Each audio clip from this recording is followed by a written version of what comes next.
Oh man. Welcome everybody to our monthly league challenge. Wow, we just got the notification. All right, yeah. How's it Sorry going, about that. everybody? We're here at Sully's Abode, our Pokemon challenge tonight. We have about 25 people. Uh, yeah, we're having a good time. Yeah, On, sorry for starting the stream so late. That was my fault. yeah, I mean, it happens, but here we have Muhammad Adias and Kellen Jarvis. First round, we're playing.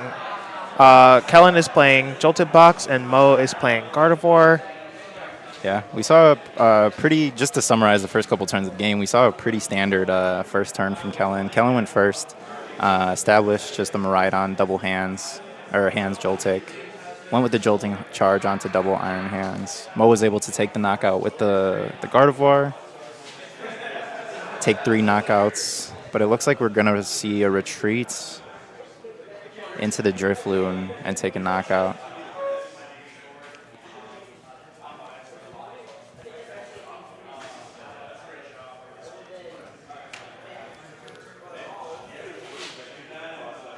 Yeah, so Mo just Iono'd. He was able to get Night Stretcher for a monkey, grab another Dark Energy, so we're going to see some double Generate action. And he's bringing up the Drift Bloom with Bravery Charm, so Yeah. he's really about to blow up this Iron Hands that's in the active, and he is, just showing lethal right now. Yeah. Mo came back really, really well from our early prize deficit. Looks like it's taking a knockout on Kellen's only Pokemon with energy established. Didn't get energy established onto that Pikachu EX that he tandem united for the last turn. So we can't get a Crispin knockout. And, I mean, a Blood Moon or Saluna knockout is fine, but you still need to, like, a Prime Catcher the next turn to close the game out, potentially, and we still can't take a knockout on anything, really. Yeah, no, even with Blood Moon, he would only be taking one prize when he needs to take 2. And it looks like Mo might just be punching? No. We have to take the clean knockout, right? We need to be doing 240 onto this Iron Hands. I mean,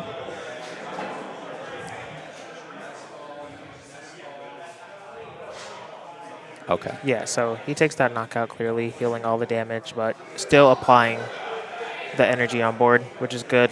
Yeah. Kellen promotes the Latias, and we're going to see what Kellen has Has cooking. Ultra Ball in hand. He has Fez active. Yeah. Well, Fez is live, sorry. So we could maybe get the Ursaluna out, take a knockouts. But we have 2 Gardevoirs. We can't really take a knockout on anything too meaningful. And we have Danabara. Hi. Say hi. Hi, my name is Dan Hector. I just came to invade their personal space. We love that. Shout out, Dan. Did Shout you out win your first DEFCON match? TCG. Yeah, so we'll get you on stream round 2 maybe, hopefully. So maybe we'll get you on stream round 2, hopefully. You gotta pay my appearance fee. Ooh, he liked that.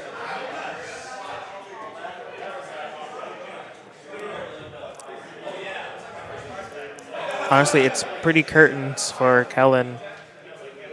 As me and Tony were discussing by ourselves earlier, Gardevoir thrives playing off behind because it's a stage 2 deck. It utilizes Counter Catcher, Mo going second, being able to establish the board, play supporter, and the following turn able to abuse Rare Candy to skip that middle evolution of Kirlia. Gardevoir is still a really good deck without the refinement Kirlia from Yeah, a little clunkier, but, still very consistent, extremely consistent. Yeah, Secret Box is broken. Secret Box is best ace pack. And Mo hasn't even played it. Yeah, I own it to the bottom of the deck. So we see Ultra Ball discarding our 2 energies for a Mew, okay. Just trying to refresh the hand, maybe get a supporter.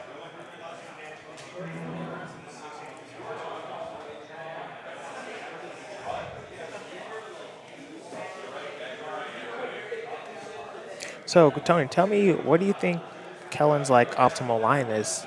Mo has 3 cards in hand.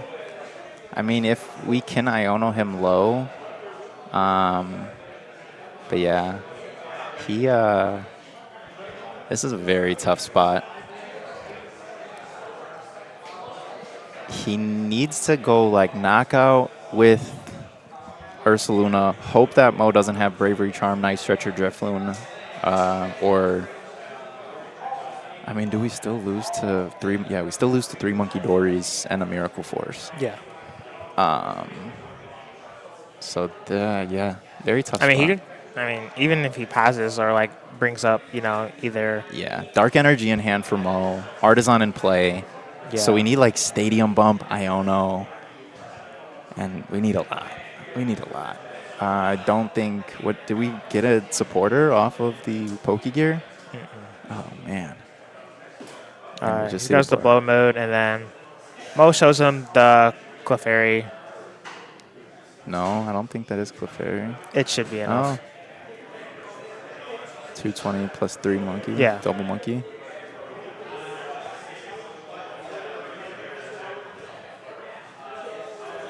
Yeah, so just showing Kellen that he has game. So bench the Clefairy, attach retreats, get the damage loaded up, move 60, and attack for 220. So we are doing 280 damage with this Lily's Clefairy EX for the clean knockout. And Gardevoir takes that match. Mo goes to 1-0. Yeah. Playing Gardevoir EX.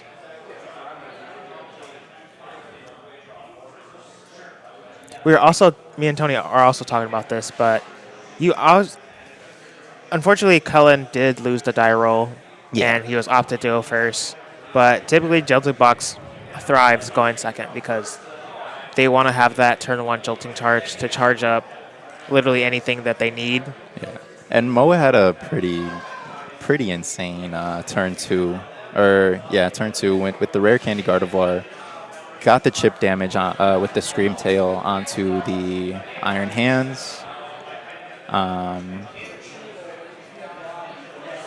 Yeah, for sure. Yeah, it was Mo drew the stones. Yeah, Mo drew like really good, and Kellen just couldn't really Iono, disrupt the hand. The deck doesn't play maybe 1 Iono,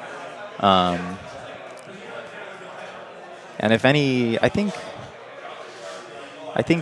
Gardevoir is favored into Joltik Box, just definitely. because you are able to break like the Pikachu ability. Just in the same turn, you don't have to attack into it. You can just monkey Adrenal Brain onto it. Of course. And we see both players saying good game. How do you feel about that, DeAndre? I mean, it honestly depends. If you had a bad game, sometimes you don't want to see it. But honestly, I don't care. I'm going to say good games even if I played bad. Yeah. And I think there was a good back and forth from each player. Oh, yeah, definitely. We saw an early amp. Kellen had an early amp on Mo. And Mo was able to, get the Rare Candy Gardevoir, set up some chip damage, and just kind of take it back. He took 3 prize cards in 1 turn, which was pretty nasty.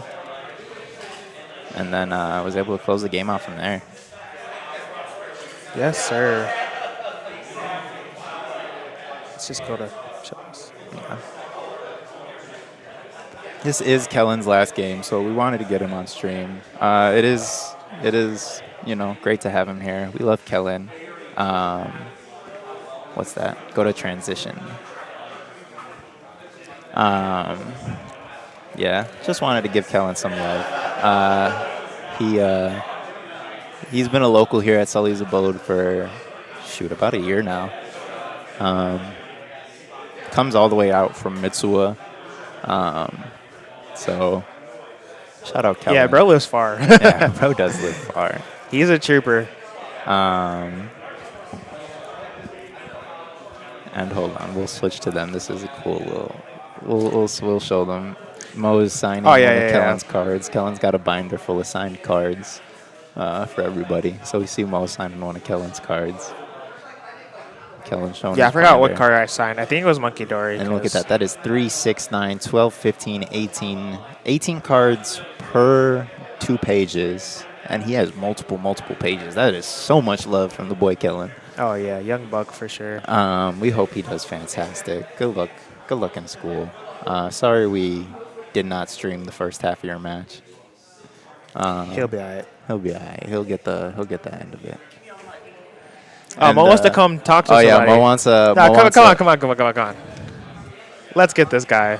My Yeah, switch to my transition. bestie for the Westie.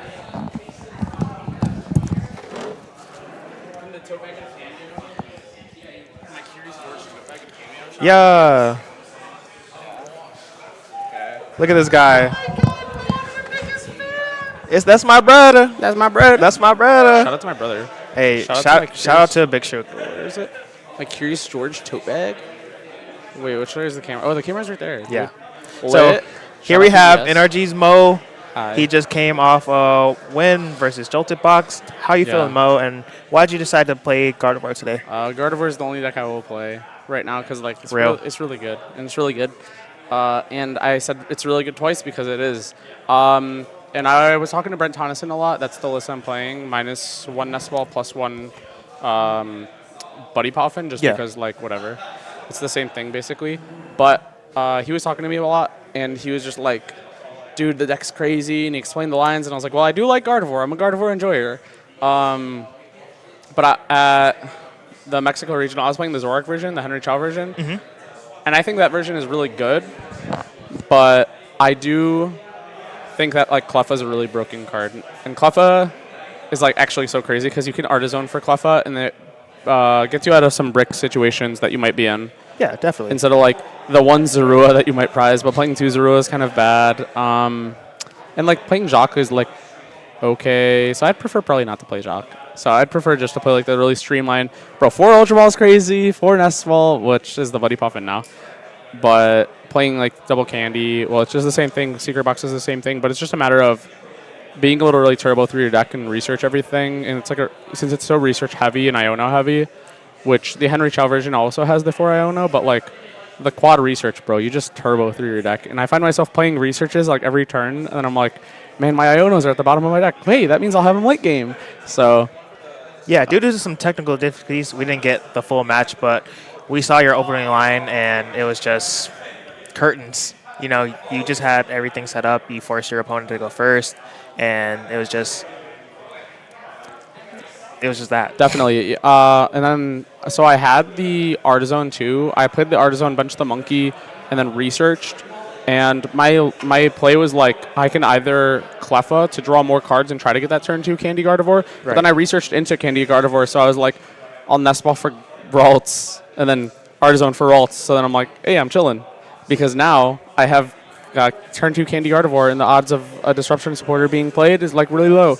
And then from there, they whiffed like a crucial like energy preemptively onto Pikachu, so then they can't go like Pikachu plus damage modifier. They play Hawlucha, but some people play Vitality Band, like Tyler Matthews. And so they can't go like the Knockout and the Gardevoir EX for 2 prizes. Right. And they can't amp because they have to like power that up over 2 turns. So it felt pretty good. I think I like knew I won the game by like turn 3 or 4, so that was pretty nice. Oh, yeah. Awesome. So I was just playing through the lines, making sure that my opponent can't have like any possible way. Putting them to the less cards is always a benefit. And next round is up too, so we're gonna find go out. ahead and get situated. Get you a little break. Get some water before you start. Never your next mind, match. never mind. It's pairings from round 1. Oh, okay. So it's not the next round, but still, it's All right, we got excited. a few more minutes to yap. Yeah, exactly. I always love it. Certified yapper. Anytime I commentate for NRG, like my team's just like, okay, Mo, go over there and yap because no one else can do it, and I'm usually the fill-in. Yeah, literally. Since I'm only there when like Dan Hugar, who like right now he's in Japan, so he's not able to commentate. So I was actually going to commentate the last couple times. We had some technical difficulties, but I would have commentated if that was the case. And then Brian DeVeza, it was actually his brother's graduation yesterday, so shout out to Nick. I believe is his name. Congrats. Nick DeVeza, yeah. Shout out to Lil Bro. Hey. So, doing great things. Always love seeing people do great things, accomplish things, graduate, seek higher education, or just, if they're finding something they're passionate about, you don't need to go to college. Yeah, It's just a matter of speaking about big what people wanna things, do. I just want to give a huge shout out to you because you're doing so much with the Pokemon community, working behind the True. scenes, helping out with the live streams with the big regionals and stuff like that. And it's amazing because small little fun factoid lore. Me and Mo started playing Pokemon at the same time. Exactly. So like seeing this man just Yeah. going from playing to on the team. Competing to like actually helping behind the scenes. It's just so much growth. It was a rainy day, and we used to play Ultimate Frisbee together. Which we need to both get on that again because it was really fun. Dude, but for it was real. a rainy day that we just like both decided like, let's learn how to play these cards. And honestly, I do really enjoy playing Pokemon. It's super fun. Working on the backside of it just means that I'm a part of the community without actually playing, which is a super big benefit because I get to see all my friends without worrying about bad matchups. Yeah, for real. I think in this meta, there's not like terrible matchups for Gardevoir, which I would just be locking Gardevoir into every event. But in past matchups or past meta games where you have to really grind out 100 to 150 games versus your worst matchup to try to thread the needle and see the lines that you wouldn't otherwise see unless you practice the matchup so often. Those are the meta games where like I really enjoy, but at the same time, if I could still see my friends and not play those games, I'm probably better off like that. Yeah, So- nothing's more crazier than like going to a 2,000, 3,000 person tournament and you're hitting like a local person. Like it's unreal. It's But it really happens. funny. It happens more than you know it. It's really funny. Like my first round two's up. Oh, pairings yeah, up in let's look Discord, that I up. guess. Let's look that up. Is that on here? Do I get to see my pairings? Ooh. Do I get to see what I'm playing? Let's find out. Yeah, I mean, I don't really have any decks that I hope I hit today. I just more so hope that my deck works every round, because if my deck gets to work every round, then I feel like I can win whatever games I play. But we'll see what happens. Sometimes you open some bricks. Like in Mexico, I did open some games where I prized Zorua, but then right now I feel like as long as I have an out to Cleffa, that's pretty good. Cleffa just allows me to draw until I have 7, so as long as I don't get donked, I think I'm fine in terms of the Cleffa. So like if I don't go like lone Cleffa lead, then I'm fine. But being able to like bench Monkey Dory, sack that if I need to, or whatever, then I'm chilling.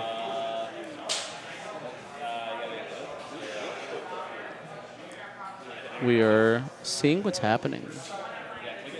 Alrighty.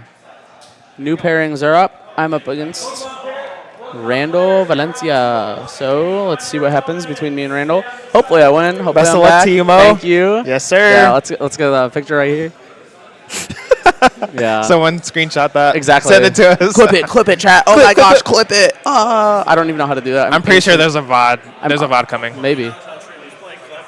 I'm Unk status. Oh, no. So we'll see what happens. But yeah. See ya. Yes, sir. Hopefully I get some bread. And some dinner too. Dude, Kinda need dinner some sounds food around fire. here. I haven't eaten since lunch, so like Me either. kind of good. Date.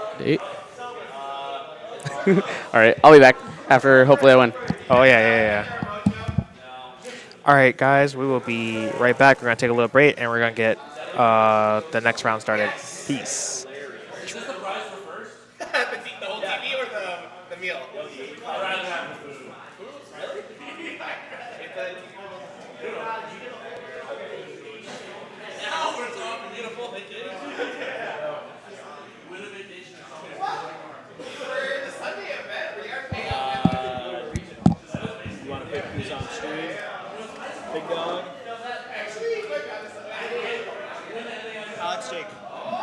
Alex Jake.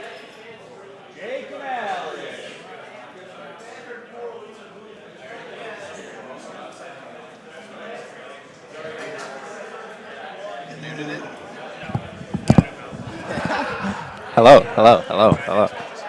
Oh, okay. What is up, everybody? We will be right back. We got round 2 coming up. We got Jake on stream? Jake versus Joe? Jake versus Alex?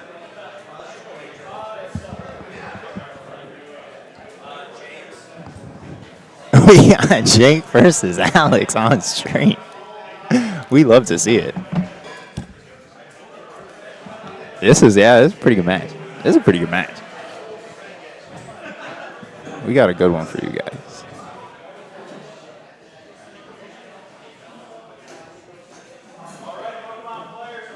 All right, so we do have both players setting up. We got Alex and Jake.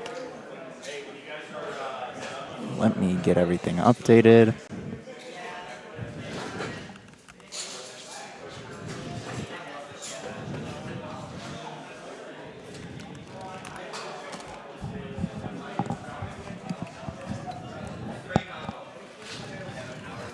And Jake is playing Raging Bolts. And Alex... Wait, can you get the headsets on? Put the headsets on? Jake, put your headset on. We're talking about you guys.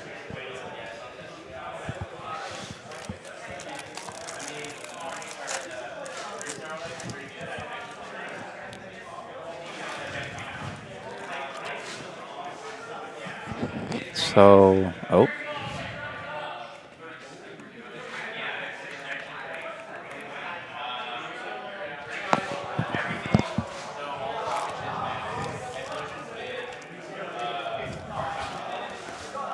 Both players just setting up. So, Jake and Alex both 1-0.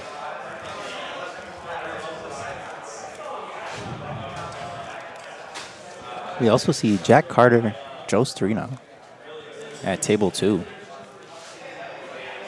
Pretty good, pretty good. Who else do we have in the field? Johnny Slezak versus my boy Logan.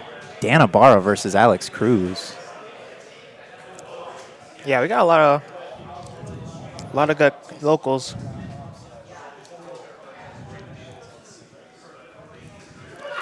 We have Jake Reed shamelessly plugging Sully's Abode. Shout out Sully. Yeah. Shout out Sully. Yeah. Follow Sully's Abode on TCG Player, and we'll go to our main screen now so we can let you guys see what's going on. So yeah, on the right we got Roaring Moon. On the left we got Raging Bolt. Both Sada decks. Woo! Yeah. The Battle of the Ancient Pokemon. Yes, sir. Love to see it.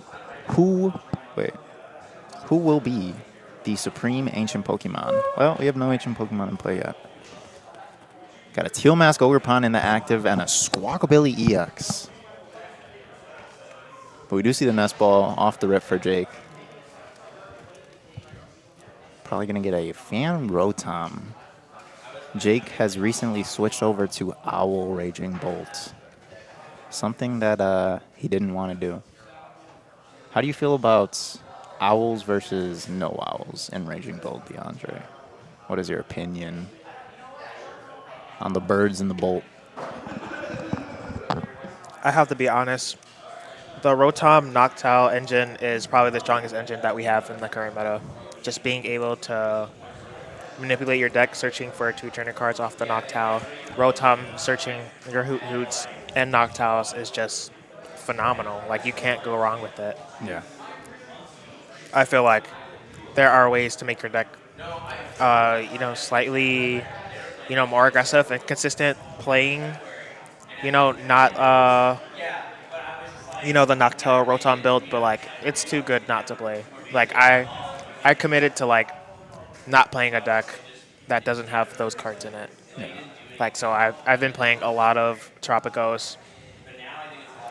2 weeks ago, I got a top 4 in a cup with Tropicos Noctowl. Nice. Tanky Tropicos? Yeah, Tanky. Nice. Played the boost. Last week, I got second playing Eevee Box. Like, it's so good. Like, autoing first. Going first is so good.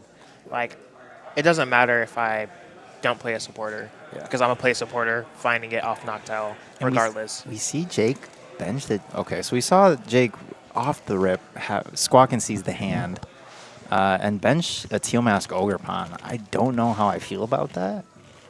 Or a Cornerstone Mask Ogerpon. Kind of not useful in this matchup against Roaring Moon. Obviously, Jake doesn't know what Alex is playing, but Alex has a pretty... Oh, my goodness, has the whole squad set up. Turn 1, Baby Petrons, Roaring Moon EX, Brute Bonnet. And the big Petra runs. We see the Ancient Booster Capsule onto the Brute Bonnet and a Squawk and Seize for a fresh new 6 cards. For Alex, they are off my to the God. races right now. Hopefully, probably digging for a Sada, but it looks like we have 3 energy in hand. No, he has 4 energy in hand. That's 4 not energy in good. hand. Yeah. That is not good Yeah, never at good to all. see. He has the Nest Ball, but without having Sada, like, it's hard. Yeah. Like, ultimately, like, that would have been the perfect hand to Squawk. Yeah. Yeah. And I maybe would have want to have seen a attach for turn onto the Squawk ability and retreat just to get some energy into the discard. But it was good just getting the attachment onto the Roaring Moon. But we see just the poison, the promotion of the baby Petrarunts, and a pass. So dealing 60 damage during Pokemon checkup to Jake's Teal Mask Ogerpon. He is in a tough spot. It doesn't look like his hand's too great either. It has an Earthen Vessel, Prime Catcher, Pal Pad, Boss's Orders, and a Lightning Energy. So we can at least Vessel for a Grass Energy onto the Teal Mask Ogerpon. But we are preying on this one card here. Jake is grinding the gears mentally, figuring out what he has to do, find lines to establish his board state better, and also, take those knockouts that he needs. Yeah. So in the tank a little bit, we see the discard of the Lightning Energy, just getting that into the discard. C2 Grass getting searched out. We're going to Teal Dance 1. We thin 2 cards, and then we're drawing into 1. So Ultra Ball saves us. Nest Ball. Maybe we just need a Noctowl. Yeah. So it is good for Jake to establish these Ogerpons up, just because he's able to knock out moons with weakness. Oh, yeah? The sad part is, that I feel like that doesn't affect Alex as much.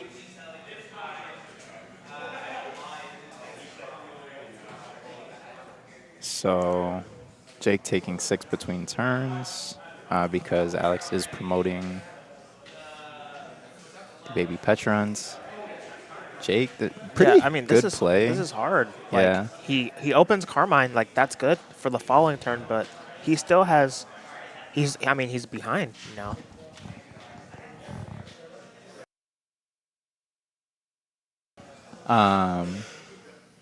Yeah, Alex, this is a tough spot for Alex because Jake did take the first 2 prize cards.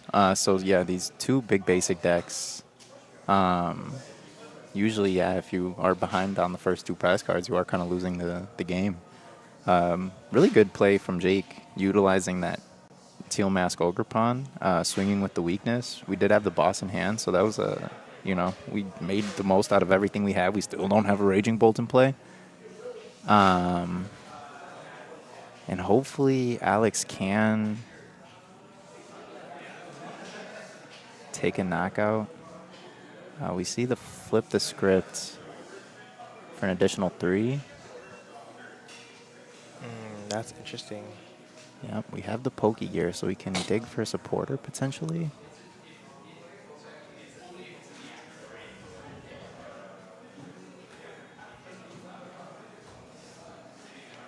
I mean, it would be good to see Asada, but unfortunately he doesn't have a Roaring Moon. And it looks like another Carmine. This is tough. Yeah.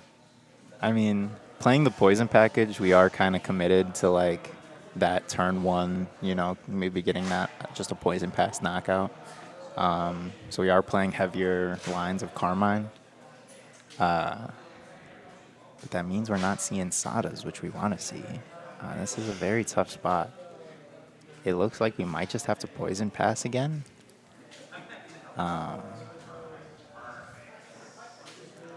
And like Dark Patch isn't in format anymore, so I don't think we are doing any meaningful damage here. That's hard. I would love to see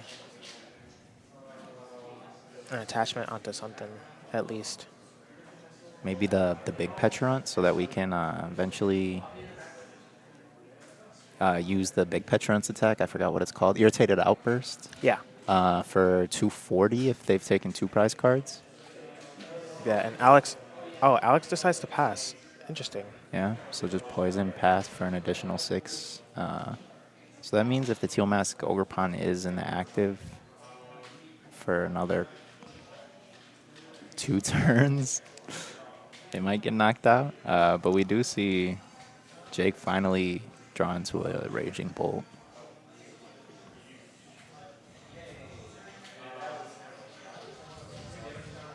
Yeah, and then we see the first Sada of the game. Yeah. And I think between just ancient decks, like whoever sees the first side of the game, like, I mean, this is turn, 3 for Jake now? Mm-hmm. So That's why I'm very surprised Alex decided to pass instead of, ripping that Carmine, just because... Oh, did they not play the Carmine? No, they didn't. I would have loved to see it just because that would have given them the next turn to play Professor Sada. But now I feel like they're forcing the raw draw of Sada. Yeah, at least we can, see 6 or 5 more cards, dig a little bit deeper into our deck. And yeah, like you said, hopefully just draw into the Sada if we don't,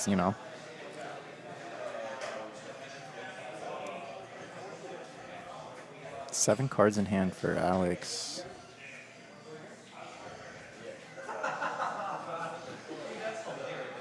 Yeah, just that turn where, you squawk and you see 5 energy in hand without any way to, discard it is brutal. Yeah.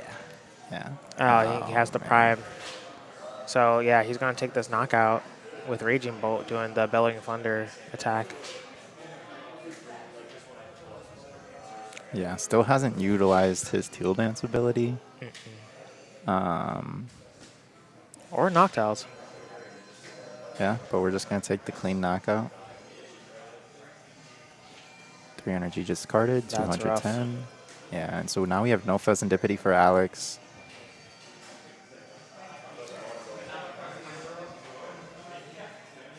Hopefully we can maybe see a Night Stretcher. But even if we take a knockout with a big Roaring Moon here, Jake can just go Teal Dance attach, take the next knockout, and just close the game out. Yeah, we do see Alex drawing the Blood Moon Ursaluna. Blood Moon is pretty good. That is not weak to grass. Nope, and it does 240, so it's able to knock out pretty much anything on Jake's side of the board. Yeah. The Noctowl Bolt lists usually are cutting Bravery Charms, which Jake used to play for Bravery Charms, but had to cut them just to, and also played Lively Stadium, which is for Bravery Charm and Lively Stadium. pretty good, yeah. So Addition to the deck. 320 HP Raging Bolt. Okay, so we see Alex attaching to the active, and then using the energy switch to take off the energy off the baby patch onto the Blood Moon. So Blood Moon is live for this attack. Yeah, that is pretty good. Any Carmines? Yeah, we see a Carmine. All right, 5 new cards. I do love this because Alex is putting themselves into a position where they can take this knockout on Raging Bolt. Jake is going to have to work a little harder by searching for another Bolt, potentially Sada, and maybe Noctowl in hand. He hasn't done much, really, but... Yeah, and I think only plays the 1 copy of Boss's Orders and played the Prime Catcher already, so I think we are out of Gus for Jake. He did Palpad the Boss and Sada back in the deck. Okay. So it's still anybody's game. Yeah. I would love to see Alex play some more catch-up. Yeah. So we see a Vessel just thinning out some more energy from the deck.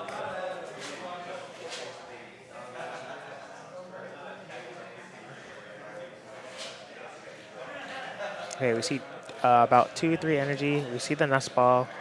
It looks like that's Peerless Jungle, and he does finally, show us the Professor Sada that we've been solely waiting for. Yeah, but we don't have any good ancient Pokemon in play to get the energy onto. But we do see the Blood Moon for knockout. Yep. leaving this big old bear in the active instead of a Roaring Moon that is weak to grass, which is good. And has a little bit more HP with that 260, so he needs to discard, what, 5? Yeah. To do 280 with that Bellowing Thunder on the Raging Bolt from Jake.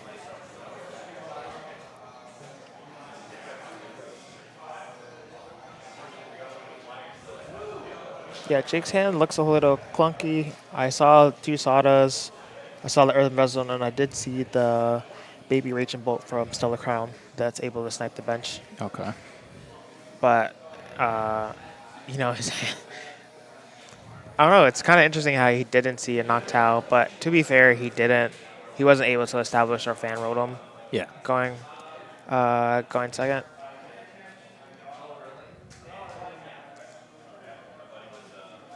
So we do see the grass and fighting energy being pulled out. What are your thoughts on Raging Bolt in this format? It did just win Milwaukee. It did just win Milwaukee. I think it's really well positioned. I don't know how I feel about the Noctowl variant. Dragapult's like a iffy matchup now, where it was like a lot more easy. Like Jake's build with the Lively Stadium and the Bravery Charms made the Dragapult matchup like super favored. And I don't know. I think if we just like Clefairy kind of ruins that, right? That whole idea, right? It doesn't matter how much HP you have when the Clefairy's swinging for 200. And checks dragon types, all dragon types. Yeah. So, I mean, it is just a consistent deck. It does what it needs to do. It's good in the best of one. I would take it maybe to a, league challenge just like this. It's probably one of the most consistent best of one decks besides like Joltik Box. But you can be taking those turn 1 knockouts with Raging Bolt. I mean, I stand by what I said earlier. Anything that utilizes the Noctowl Rotom build is what I feel like is consistent outside of Dragapult, because Dragapult has the utilization of Dracloak, being able to filter the top cards of your deck and filtering, the cards you don't need until later. Yeah. As I said before, I do believe Raging Bolt is pretty good. It's able to, take these knockouts early, take big swings late in the game, and, Jake performed excellent. He played all his cards to his outs. He was able to stop Alex in the tracks when it came to, establishing Roaring Moon EX and the Professor Sada. So, yeah. I mean, I think I would just call Raging Bolt a Terra Box deck. I would go so far as to just call it the best Terra Box deck, if I'm being honest. Yes and no. You're just taking clean knockouts turn after turn. I mean, yeah, you can throw a Pikachu in it. You can throw a Clefairy in Terra Box. You can throw Water Ogerpon, Fire Ogerpon, Cornerstone Mask Ogerpon, Bouffalons, whatever you want. Yeah. But, I mean, being able to do 280 damage turn after turn after turn is just... I mean, and they don't even cap at 280. That's the unfortunate part. I've played Charizard back in the day, and I've seen Raging Bolt players blow up, Charizard having 300, 330 HP. Even with a cape, yeah. Even with the cape. Yeah. It's miraculous. Yeah. They can't hear you. They can't hear you. Oh my God. Please stop talking, because we can hear you, but they can't. All right. Jake really wants to be on stream. So, Tony, why don't you bring him over? Yeah, we'll get a winner's interview. Get your testing partner. Zuka. Big Zuka. Zuka's in chat. He's really shamelessly plugging everything. He really wants to get over here. Jake, we'll get you for a winner's interview. I'm going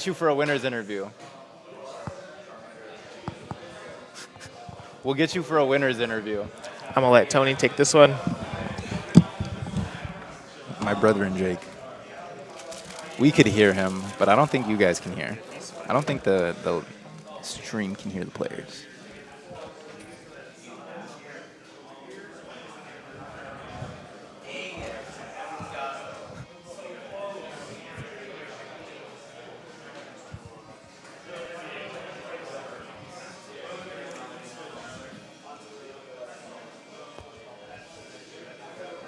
So we'll get Jake over here in just a second.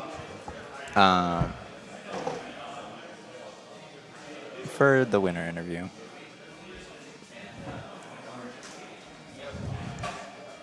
Good luck to Alex in the rest of their matches. Best of luck. And that was a quick one. That was a real quick one. But Battle of the Ancients, we see Raging Bolt take it on top. I don't think the... Get it. Come here. I'll scoot over.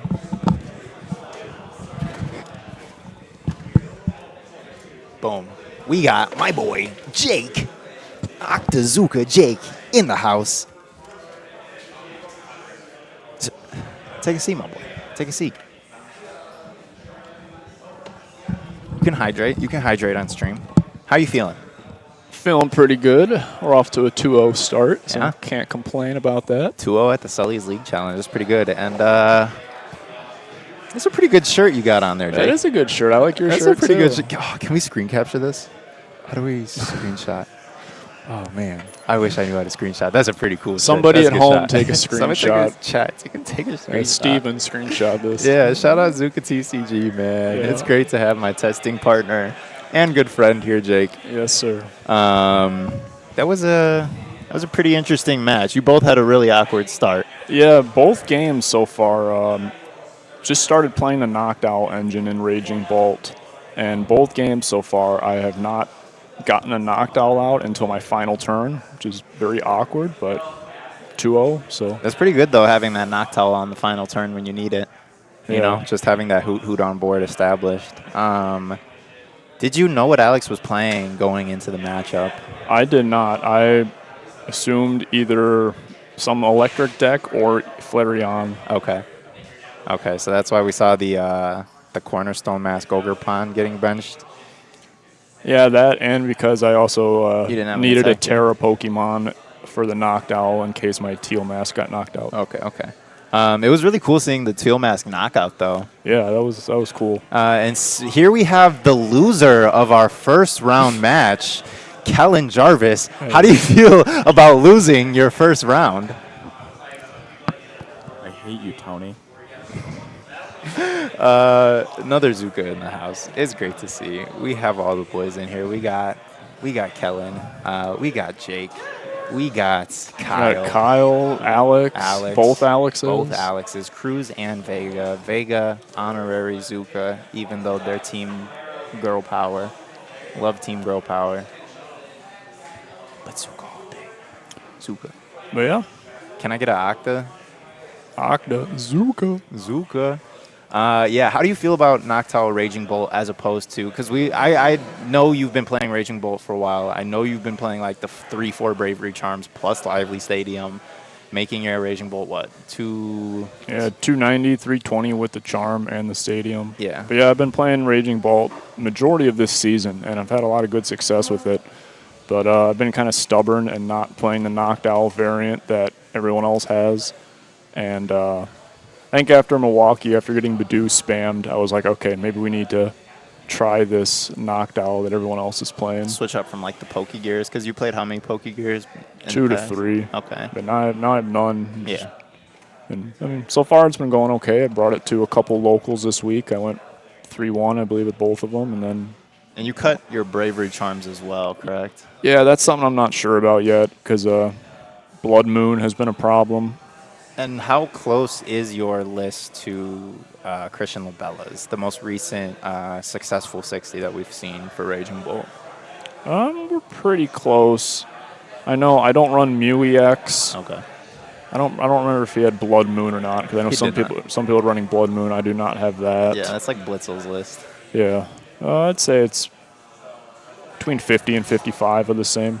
Probably Okay. 55. Okay. So just a couple cards off from the most recent winning list. No Mew though. That is just kind of a squishy liability, right? Yeah, and then my counts are a little bit different. Do you still play the 5 fighting? Yes, that is something I've been And 2 doing for Slitherwing? a while. Yeah, no, I'm on 1 Slitherwing right Okay. now because I got the Baby Bolt, Cornerstone, and the Slitherwing. Okay, yeah. The cornerstone, it does kind of necessitate. Because, yeah, that's something Labella didn't play. He didn't have Cornerstone. Yeah, and not really an answer to it besides what Mew EX and the Baby Bolt. Well, Yeah. I mean, the big bolt swings through cornerstone. Cornerstone is a really good Goldango answer. Yeah. Is Goldango kind of a tougher matchup for you? To begin with. It kind of depends. If they, because I like to go most of the time with Raging Bolt, they're going 2-2-2 is their prize line. Yeah. And if they start like gimme goals or they have the baby Goldango, which can stop me from going 2-2-2 or maybe having me go 1-1, they can have a chance. Yeah. And I would say with the version I was playing before, with the 320 HP, the Goldango player would have to discard 7 energy to get the knockout, Yeah. which now I think it's just 5 to do 250. Yeah. I think Labella's list did play a Bravery Charm. Yeah, I think it did. And I think I'm going to add that, at least add 1, because like I said I've had a couple games where Blood Moon comes down at the end and it's I was kind of joking with DeAndre, jokingly called it the best Terra Box deck. How do you feel? You think Raging Bolt is the kind of a Terra Box deck now that it's got the Noctowl? I could definitely see it as some sort of box deck. At some point you are limited because of ancient Pokemon having to have the ancient attribute for Sada's Vitality, so the pool isn't as big as maybe, let's say, Lost Box or something. Yeah. But yeah, there's definitely, with Noctowl, a lot of stuff you can mess with and tech in. Yeah, I wouldn't call it. I didn't mean like box, but Yeah, I I know what you meant. They everyone Bolt Box. Bolt box, Raging Bolt box, and you also have messed around a little bit with like Pidgeot Raging Bolt. How do you feel about Pidgeot Raging Bolt? I only played it for a little bit. I only had a 1-1 line, which wasn't consistent enough. Yeah. And I feel if you had like a 2-2 line, it might be decent because, I mean, you could just quick search Sada's Vitality every turn. Yeah, that is pretty broken. But you do have a pseudo quick search, right, with your Noctowls, Yeah. It is, on evolution and 2 trainers, it is a little bit limited, but, when you just need a Sada and maybe an Earthen Vessel or a Nest Ball, that is all you need. So congratulations, Jake, for winning the match. Can you? There's an ad on the TV. Sorry, everybody. For seafood. Oh. You guys are watching an ad right now? I don't know if there's an ad playing online. But our second round, it looks like, is almost finished up here. What are you most scared of tonight as the Raging Bolt player? What's your biggest fear? I mean, I'm not a fan of Clefairy EX. I'm not a fan of Badoo. Single prize decks, Like I said, most of my opponents, they're going to go 2-2-2 majority of the time. So I'd like to do the same. Yeah. Or if it's a deck like Gardevoir, for example, I'd like to be able to take 2, preferably 3 prizes before they can get set up and take any. Yeah. That's where the Baby Bolt comes in, right? But, I mean, Baby Bolt. in reality, I'm not scared of anything. I'm playing Raging Bolt. Yeah, why be scared? Best deck in format. Do 350 damage every single turn. Yeah, I'm not worried about anything. Never worried. Never worried. We're Raging Bolt players. Yeah. We always have it. Yeah. Pretty great to see. We have a ton of people at our, like DeAndre said, about 25. Yeah, very good turnout. Yeah, very good turnout. 2, 4, 6, 8, 10, 12, 14, 16, 18. Yeah. I think we had 21 masters and then A couple seniors, yeah. Okay, seniors. Definitely a good turnout. Yeah. No other place I'd like to be on a Friday night. Do your plugs at the Sully's World at tcgplayer.com. Now they can Yeah, hear apparently you guys couldn't hear me on stream. I I don't was think the I was stream can plugging. But yeah, did you know Sully's Abode has a TCG Player store? If you go to www.tcgplayer.com, go to the Sully's Abode store, check them out. We got a lot of good singles. Hot singles in your area. We also have a cup coming up. It's our 1K cup, dual teamed with NRG Nerd Rage Gaming. Yeah. We did this last quarter. We're doing it again. It was a lot of fun. It's going to be a cup here on Saturday. What is May that? 31st. May what? 31st. 31st. And then Sunday, June 1st would be the cup at NRG. So come out if you can. If not, we'll be live on Twitch. 1K League Cup. So $1,000 store credit prizing being prized out between first through top 8, I believe. Yeah. Our pricing was disgusting the last time. Our winner, Callie White, walked off with a Bubble Mew, Paul Day and Fate's Bubble Mew, the Mew EX. So, boom, $400 card. If you got first place and won a couple $100, what would you get? What would I get with my Sully's Abode prizing? I would get, honestly, I'd probably just get like some Prismatic. I'd get the Prismatic Special Collection or a UPC or, just some singles, some playable singles. I'm always looking to play, some more Pokemon. Love playing Pokemon, getting the pieces necessary. In this market, these times, is kind of hard with Pokemon product becoming so scarce. But a great opportunity to get Pokemon product is during our pre-releases, which we have this weekend. Yeah, multiple of them. Multiple. This weekend and week, all throughout the week, while supplies last. While supplies last. Our first pre-release is tomorrow at 4 p.m. We also, hold on. Sorry, chat. I got to pull up the information. Saturday, May 17th at 4 p.m. Sunday, May 18th at 4. Monday, May 19th at 6:30. Tuesday, May 20th at 6 p.m. Friday, May 23rd at 6:30. But definitely come out Saturday, Sunday, Monday, because I think supplies are going to go pretty quick. If I remember right, what Journey Together, we ran out of kits day 1. Yep. Day 1 or day 2? Day 1. So for our Destin Rivals pre-release, make sure you guys come out. Make sure you...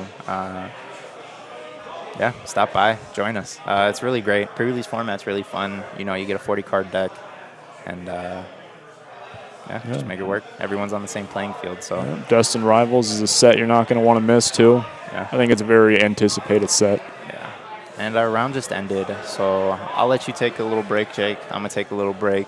Go lock in for round 3. Lock in for round 3. I want to step around and see how everybody's doing out in the field. Get our next round set up for you guys. But yeah, thank you guys for tuning in to the stream. Make sure to leave a like if you haven't already. Yeah. Hit that follow button. Hit the follow. And I'll see you guys again soon. Thanks, Jake. Zuka.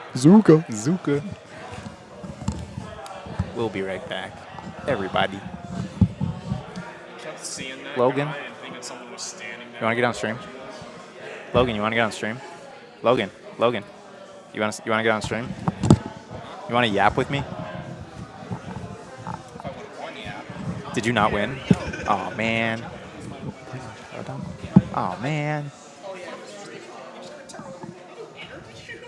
What are you playing? Raging Bolt? Bolt? Oh yeah, you said Bolt. Oh man. We have Card Pop Logan with us. In the chat. Everybody say what's up, Logan. What's going on, guys? How you doing? Good. How are you? Good. You said you're losing? Yeah. You're playing Polt? Playing Polt, Indoor Chalodon. Not a whole lot you can do in that matchup. I mean, Professor Turo, pretty good card. Very good card. What'd you play your first round? Roaring Moon to Dunsparce. Okay. Very, you got very that interesting. one? Yeah, I took that one. Okay. That was as simple as spread the damage and be patient. The last knockout was as easy as Brock scouting into Halucha and then Phantom Dive for game. That was pretty straightforward. That's pretty good. We did just see Roaring Moon lose on stream this previous round.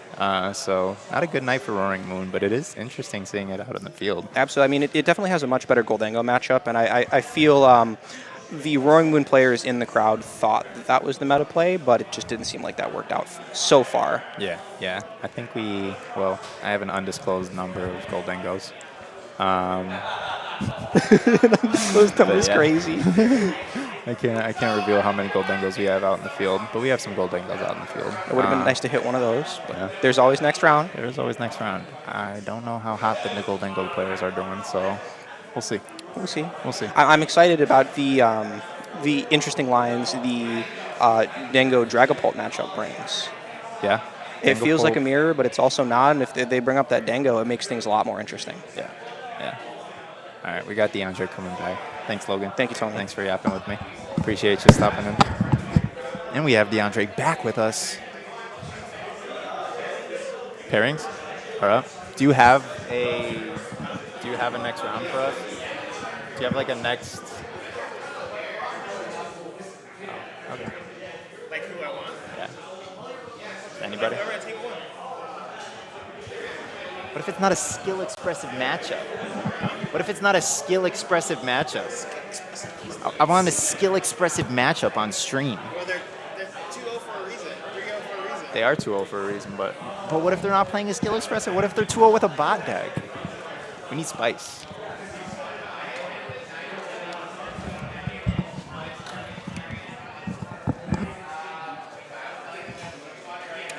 Let's see, what could we... Tony. DeAndre.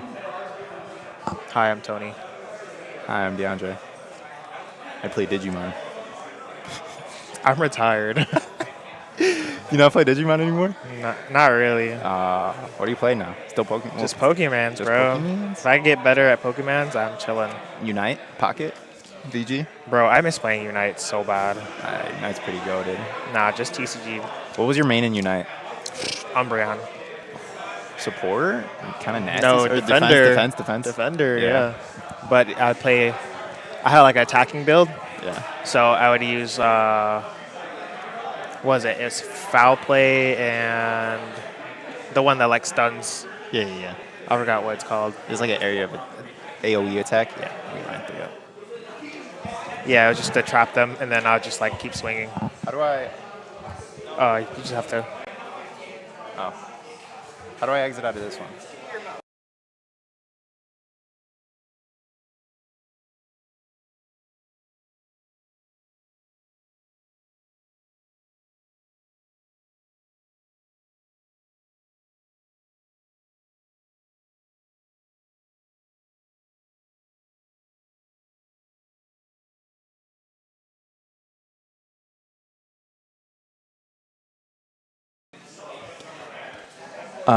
So who are we gonna have on? Dan versus Mo. Put them on. Put him up. Dan versus Mo.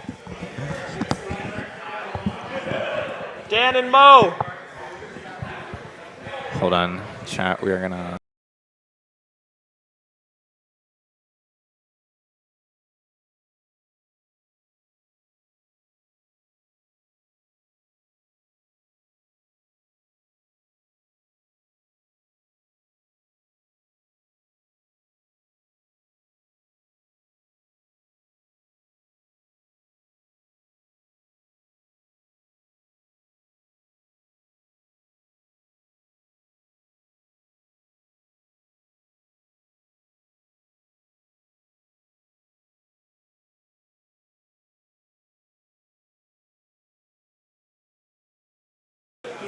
We got Joe 1-1.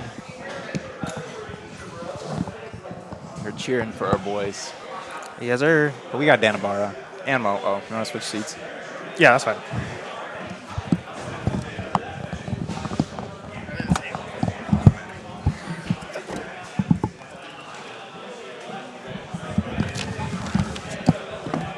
All right. Upcoming round 3, we have Dan Ibarra versus Mo Ideas.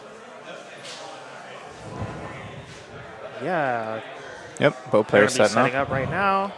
We know what Mo's playing. You know what Dan's playing? I forgot, honestly. But yeah, Mo is still running Gardevoir EX. No, he switched it up in between rounds. Yeah, right. I think. Oh. He's leaking. He's leaking.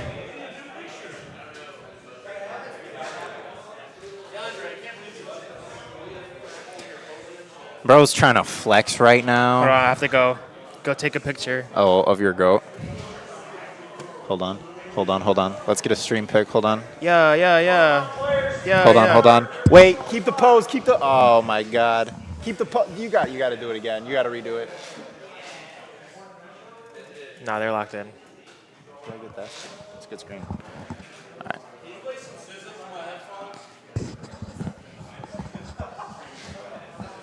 Cause baby, tonight all my dreams will let you know all that. They can't hear me.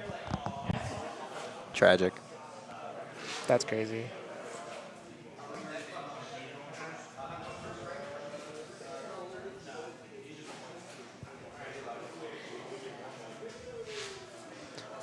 All right. Both players setting up.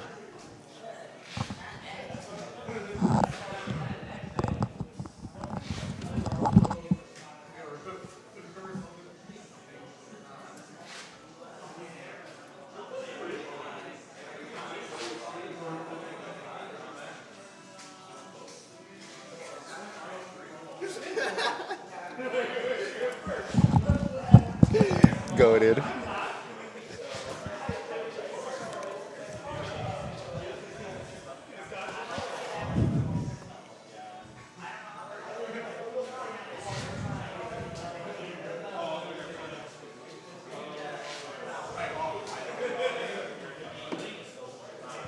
Is this a Gardevoir mirror? Oh, if this is a Gardevoir mirror, Is it? I'd be so happy. Oh God.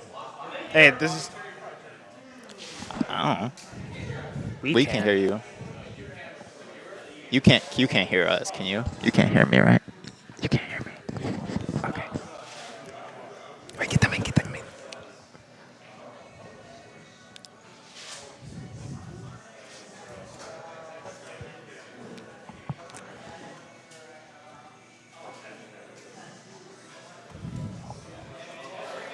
All right.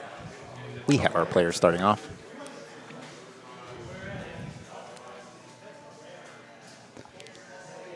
I think it. Oh. See a fighting energy? Is this Jolting like- Box? Feels like Raging Bolt. Oh, Raging Bolt, yeah. Oh, shoot. We just see an attach to a Pheasantipity and a pass.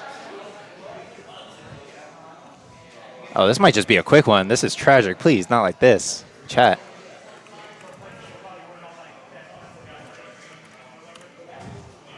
We see Dan, the champion of breaking on stream. Oh.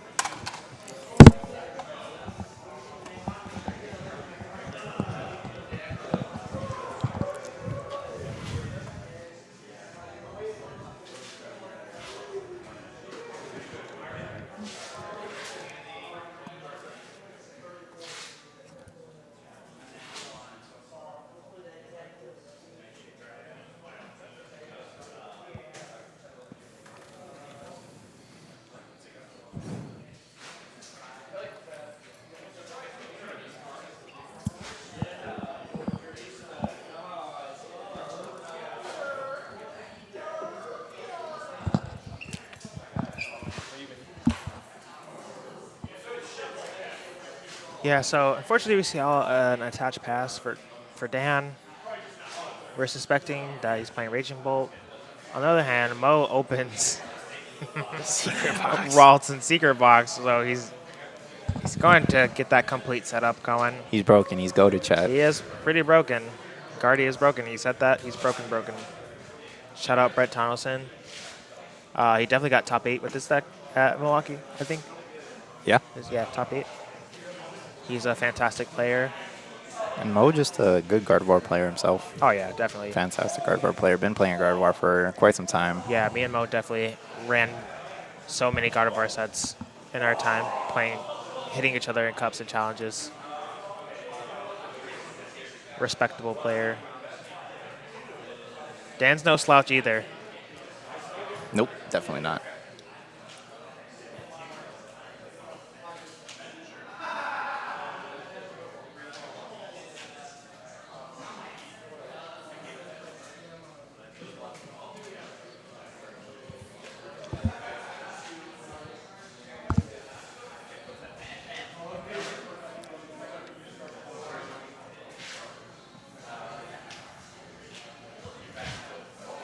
Oh, we have Paulie in the chat. Flip, that's me.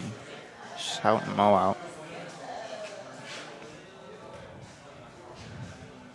So Mo getting Buddy Buddy Poffin, Bravery Charm, Professor's Ross Research. Purdue, and he researches a blank hand. Oh So my goodness. drawing 7 cards. Didn't even attach the Bravery Charm?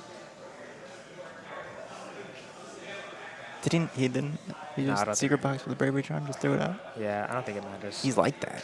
He's like that. Dan's definitely. Oh, does he just have... Oh, yeah. He just has rare candy card bar. Not like this, chat.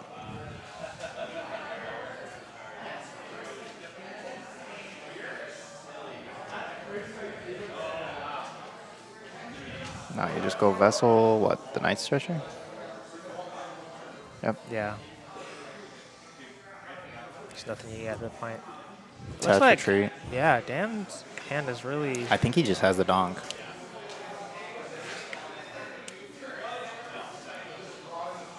Yeah, that's pretty bad.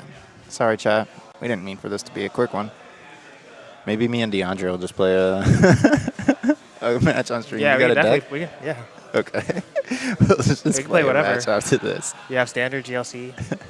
I've never played GLC. GLC's so fun.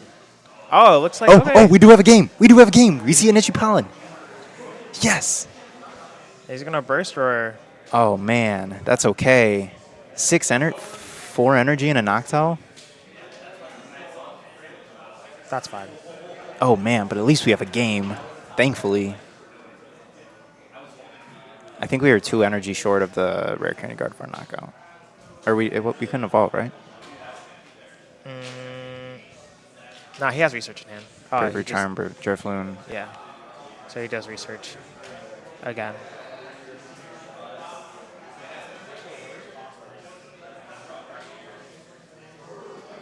Most likely he's going to bump that Giant Tower for Artisan.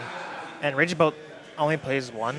I'm pretty sure they only play 1 because with They Noctowl. should play Lapis I mean, with- Stadium. No. Not with Noctowl. Noctowl, you want to play Area 0 just to get all your dudes out. But you can make it a 100 HP Noctowl. Hoot hoot. 100 HP hoot hoot.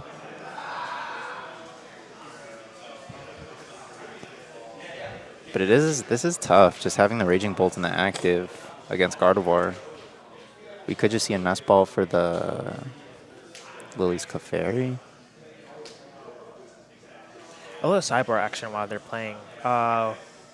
This weekend is the start of the Destined Rivals Pokemon set, which is going to show some more partner Pokemon, but especially the Team Rockets edition for the partner Pokemon. Tony, how do you feel about this upcoming set? And Yeah. what do you most likely, I guess, going to play and looking forward to seeing? I've seen the Marnie's Grimmsnarl deck. Yeah. Been kind of nasty. And then Tord Reklev played Team Rocket in Aichi at the Aichi Champions League. So that is something to look out for. It has its own engine, and I think it probably might just be one of the most consistent trainers decks, Maybe, yeah. right? Because like Lily doesn't play the Rabombi. It doesn't play, I don't even know what else Lily has, and No. doesn't play anything like the Kling Klang, you know? You're Yeah. attacking with the Darmanitan and the Reshiram. And you have trade, but trade isn't consistent, right? You're randomly drawing into 2. Yeah. I think a rebuttal to your statement that most trained Pokemon don't really play like most of the Pokemon. In this upcoming set of Destined Rivals, we will have the Cynthia partner deck. Ooh. And I find that deck really interesting, intriguing to play because, Cynthia's Garchomp seems like a really good attacker and it has the ability to draw up to 6 cards. We have the damage manipulator from the Cynthia's Roserade that gives it Cynthia's Pokemon doing 30 more damage. So Yeah. I see more synergy with that. Also, along with the Cynthia partner deck, we're going to have the Ethan's Typhlosion Yeah. in Dustin Rivals. Yeah. And that deck is absurd. That's probably going to be like one of the best stage one, well, not one prizer decks that's coming out. Okay. Outside of like Monkey Dory Frostlass. Yeah. That deck's pretty kinda insane. dirty, But yeah, yeah. Ethan's insane. Those are two decks that I'm looking forward to play. I mean, haven't of course, the really- Team Rockets one's is phenomenally broken. Yeah. I haven't really looked too much into the next set. I've just been having fun playing Pokemon. I built Hydrapple recently. Oh, real? So I've just been having fun playing just like fringe decks. I rebuilt Espathra. I kind of have played a little bit of that Charizard, that most recent one. Yeah, I've just been having fun playing a lot of Pokemon. So, and then I'm gonna try to go to one of these pre-releases over the weekend. Hopefully, get the cards that I need, and then we'll see from if you there. pull that shining, spectacular Mewtwo, Oh, or yeah. that nice little Crobat, Oh yeah. that'd be a pretty penny. Yeah. Yeah. Just to buy into this set, that would be great. Yeah, hopefully everyone watching and just people in general, and hope our locals, come out to do any pre-releases, get those cards early. Yep. Because they will be legal for an IAC, which is coming up a couple of weeks. Yep. And our pre-releases are this Saturday, Saturday and Sunday at 4 p.m. And then Monday and Tuesday, Monday at 6:30, Tuesday at 6 p.m. So definitely come out to our pre-releases while supplies last. I Yes, don't yes, think indeed. they are going to last. They very will long. come out fast. Yeah. So definitely come out. But back to our game. It looks like neither player is taking prize cards. Yeah, we see them Yeah. establishing their board state really well. Dan surprisingly was able to draw out of that draw. Yeah. Finding a Raging Bolt, it was able to retreat and do the burst roar. Yeah. Looks like he established another Raging Bolt, an Ogerpon, and a Hoot Hoot to Noctowl. Mo, on the other hand, has one Monkey. He has the Klefki. I mean, not the Klefki, the Cleffa to draw out those brick hands, and he has established two Curlias on bench. So we are going to see a game eventually. Yeah. But Mo is taking his time doing the itchy balling plays, which is really great, stopping Dan from utilizing all the items, the energy retrievals, the the Poffins, the Nest Balls to search for things, the Ultra Balls to search for things, potentially Pokegear if he does play that to filter out. I mean, he either has the Sada, he doesn't, or he has Noctowl to find the Sada. Yeah. Hopefully we have an energy. Yeah, we do have the grass energy in hand, so we can at least Teal Dance. We are going in with the Artisan for another Hoot Hoot. I would have maybe liked to see, not in this situation, but like earlier to establish like the baby Raging Bolts. And we yeah. did have the Noctowl in hand, so we can get the Area 0 to widen up our bench, as well as a boss's orders to hopefully take a knockout on one of these Curlias. Or maybe just yeah, Curlia is always just better. Yep. So we see the boss's orders onto the Curlia. Attach return, Latias, benched. Retreat into a healthy Raging Bolt.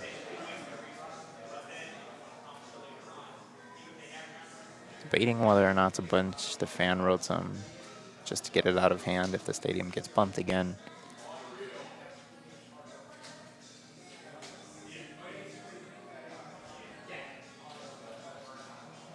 But we are just going to go with the Burst Roar. Belling Thunder. Bellowing Thunder, I'm sorry. They're both really good attacks. I'm still thinking about Dance first Burst Roar. Yeah. Getting him into Look how the far he game. came. Yeah, look how far we've come. We've come so All right, such a long Mo way. is on the play because Dan took a knockout. Mo is able to present this Lily's Clefairy that gives all dragon types the psychic weakness from its ability Fairy Zone. Yeah. He's able to Night Stretcher for the Gardevoir EX and play the Gardevoir. So now it's Yeah. You only need, what, 2 energy on the Drifloon to get the yeah, knockout? Yeah, and he's gonna take this knockout with ease. Yeah. And But we able are- to use Monkey Dory to move damage counter something else to set up another one. Yeah. So we are just being safe, attaching 3, doing 180 times 2. Oh, maybe retreating into the Lily's Cliff. Oh, he's going for the Lily's Clefairy, okay.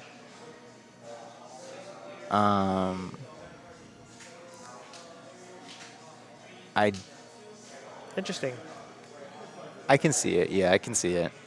At least we have the damage established onto the Drifloon, and then turn after turn we can just retreat it, That's true. and we have like it's just a little damage sink, and we have the energy in the discard to utilize, attach onto the Gardevoir and Monkey Dory Adrena Brain off. So now it is Dan's turn. He has only 1 energy in play. Yeah, I think Mo didn't mind promoting the Lily's Clefairy, just because you are taking the first 2 prize knockouts, so you are kind of ahead in the prize race. You're forcing Dan to take essentially a 7 prize game. If you just keep sending up Gardevoirs or something that's difficult to get through. Yeah, I mean, Dan has the Flip the Script activated to drop the cards.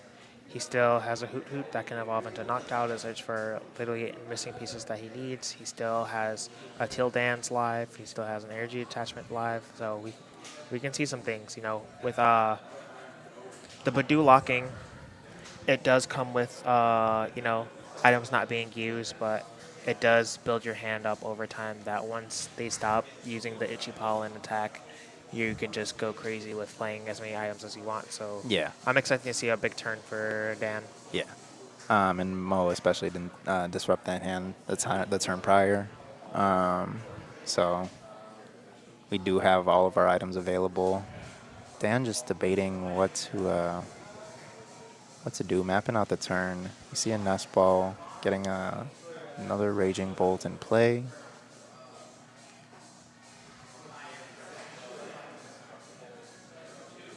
Dan playing 1 copy of the 80 HP Hoot Hoot, I believe. Is that? Yeah.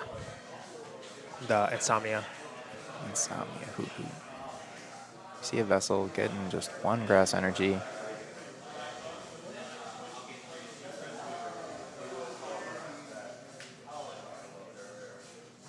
Yeah, hopefully Dan is able to find the pieces he needs. It's going to be a little sketch. I did see a Night Stretcher hand, so he can definitely Night Stretcher for a Knocked Out. Or he can just Ultra Ball 2 Crispin away, and yeah they're 2 Crispins are early game. It's good, but it's a pretty much dead card when you see about at least Dan's showing at least 8 or 9 energy in the discard pile already. Yeah, and we Squawk and seized 3 grass, and then like a Lightning and a Fighting, or 2 Lightning. Yeah. Our turn 1. So we're Ultra Balling for a Mew, it looked like. Yeah. The Night consensus Stretcher. have been lately for Raging Bolt players that Squawk is a dead card. Like, they should be cutting Squawk. How do you feel about that? I think it's a good early turn bailout. But yeah, in a Badoo format, I think it is just a bigger liability. It is harder to get into right on your second turn. If you lose the die roll, it does just effectively become a dead card if you can't get into it. Yeah, no doubt. But I mean, we've seen a 1-0-1 or a 1 Pidgey, 1 Rare Candy, 1 Pidgeot line. Yeah, in Raging yeah, Bull. I've seen that. You can literally throw 3 dead cards into the deck and it still functions. Pidgeot's insane. The fact that, like, sometimes you're going to see those plays where, like, oh, I'm 1 card short. Like, how can I get there? Oh, Pidgeot. Yeah. I can search for this card and call it a day.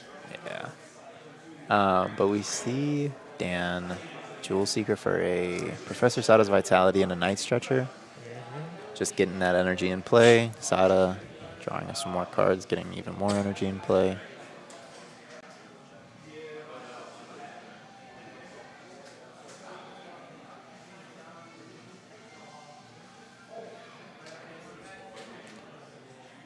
So I think we have what, 2 fighting energy? So we only have 2 lightning energy available? Okay, nice stretcher for the fighting.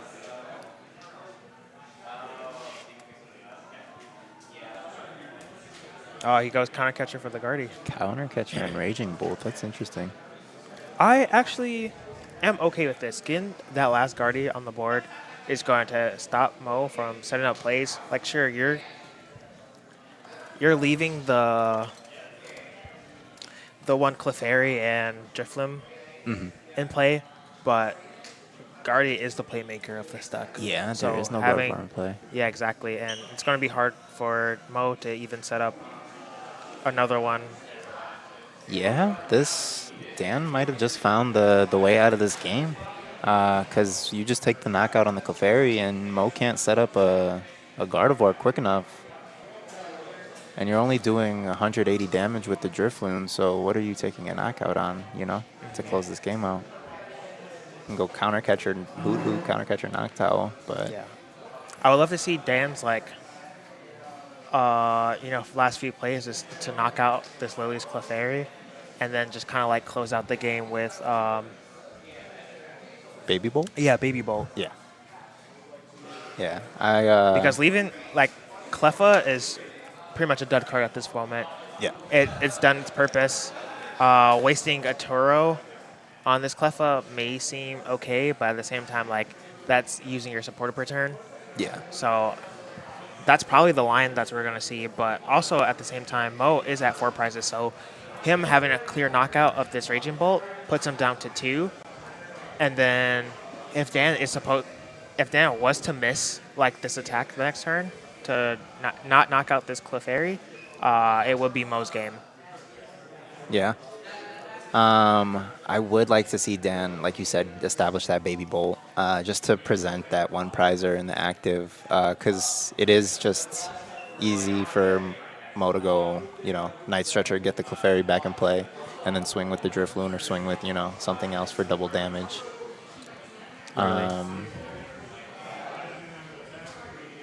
So it just depends on what we have left. If we can get that Baby Bolt up, if we can get the routes knocked out, or this Clefairy.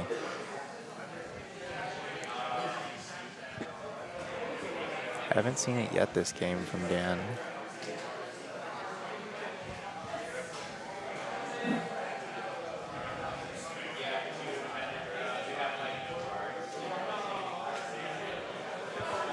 Dan is on the draw. He's able to flip the script just to see 3 additional cards. Unfortunately, there's no Hoot Hoots to Noctowl once again. Yeah. But, I want to see a couple energy retrievals being played. I know he's played one. He's going to play this Earthen Vessel to search their deck. He doesn't have much left going on in his deck. Yeah. I think I saw an Ultra Ball and a Crispin, two not great cards to have left. But we have most of our cards in hand, so it's just going to depend on what we got in hand and what we have on board. We are safe to Sada, maybe once or twice more, but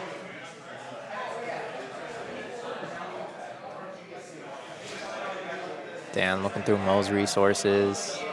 These are the make or break points in the game. Both players 2-0 right now. Want to secure that 3-0.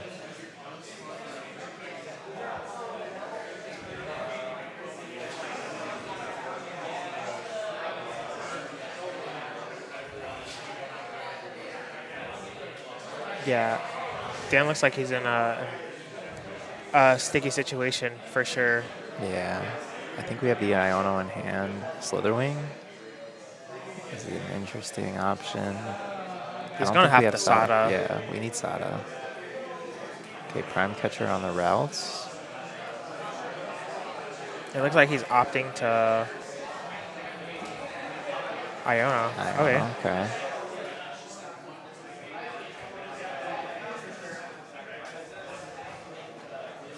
Maybe we can survive one more turn. Night Stretcher for Blood Moon or Saluna. And it looks like Mo has the Turo in hand. Top decks to Turo. Well, no, he gets Ion to Turo. So he has Turo, Rare Candy, and that looks like Fez. I mean, we can take the knockout with Drifloon.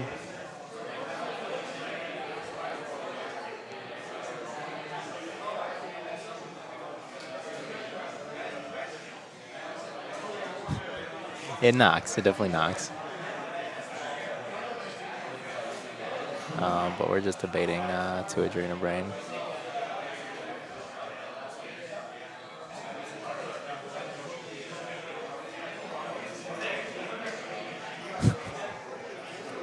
Most flaunting how this most recent One Piece set that come out, he's pulled 4 or 5 manga Luffy's. That's insane. And pulled the manga law in the last set as well. Doesn't really play the game too much, but he can crack some boxes and get some good pulls. Yeah, and won our first round and is going to win our third round. Mo is just the GOAT. Oh, lucky. He's him. Full Moon Rondo for the knockout. 1 prize card left for Mo to take.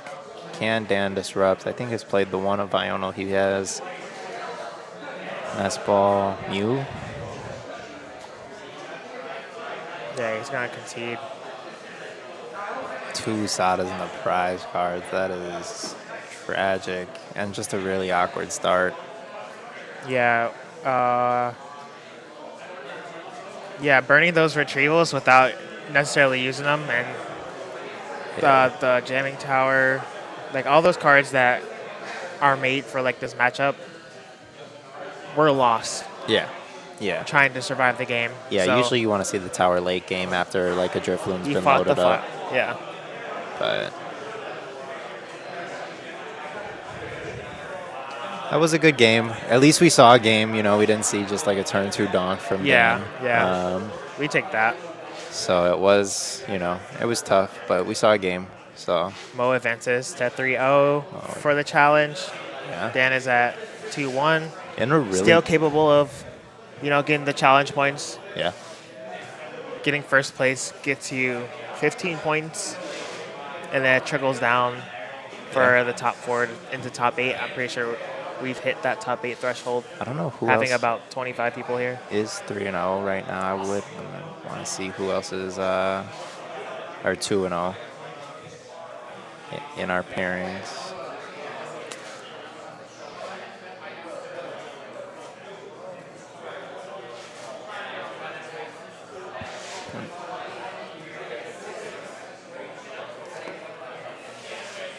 So Mo and Dan were 2-0. Randall and Jake. Oh, Jake got down paired. Jack versus Johnny is 2-0. Okay. So if Johnny won his next match, if Johnny won his last match, he's up against Mo. If not, Mo is getting down paired into maybe Joe. But yeah, it's looking to be in a pretty decent spot to win the challenge, I believe. NRG Mo is just the GOAT.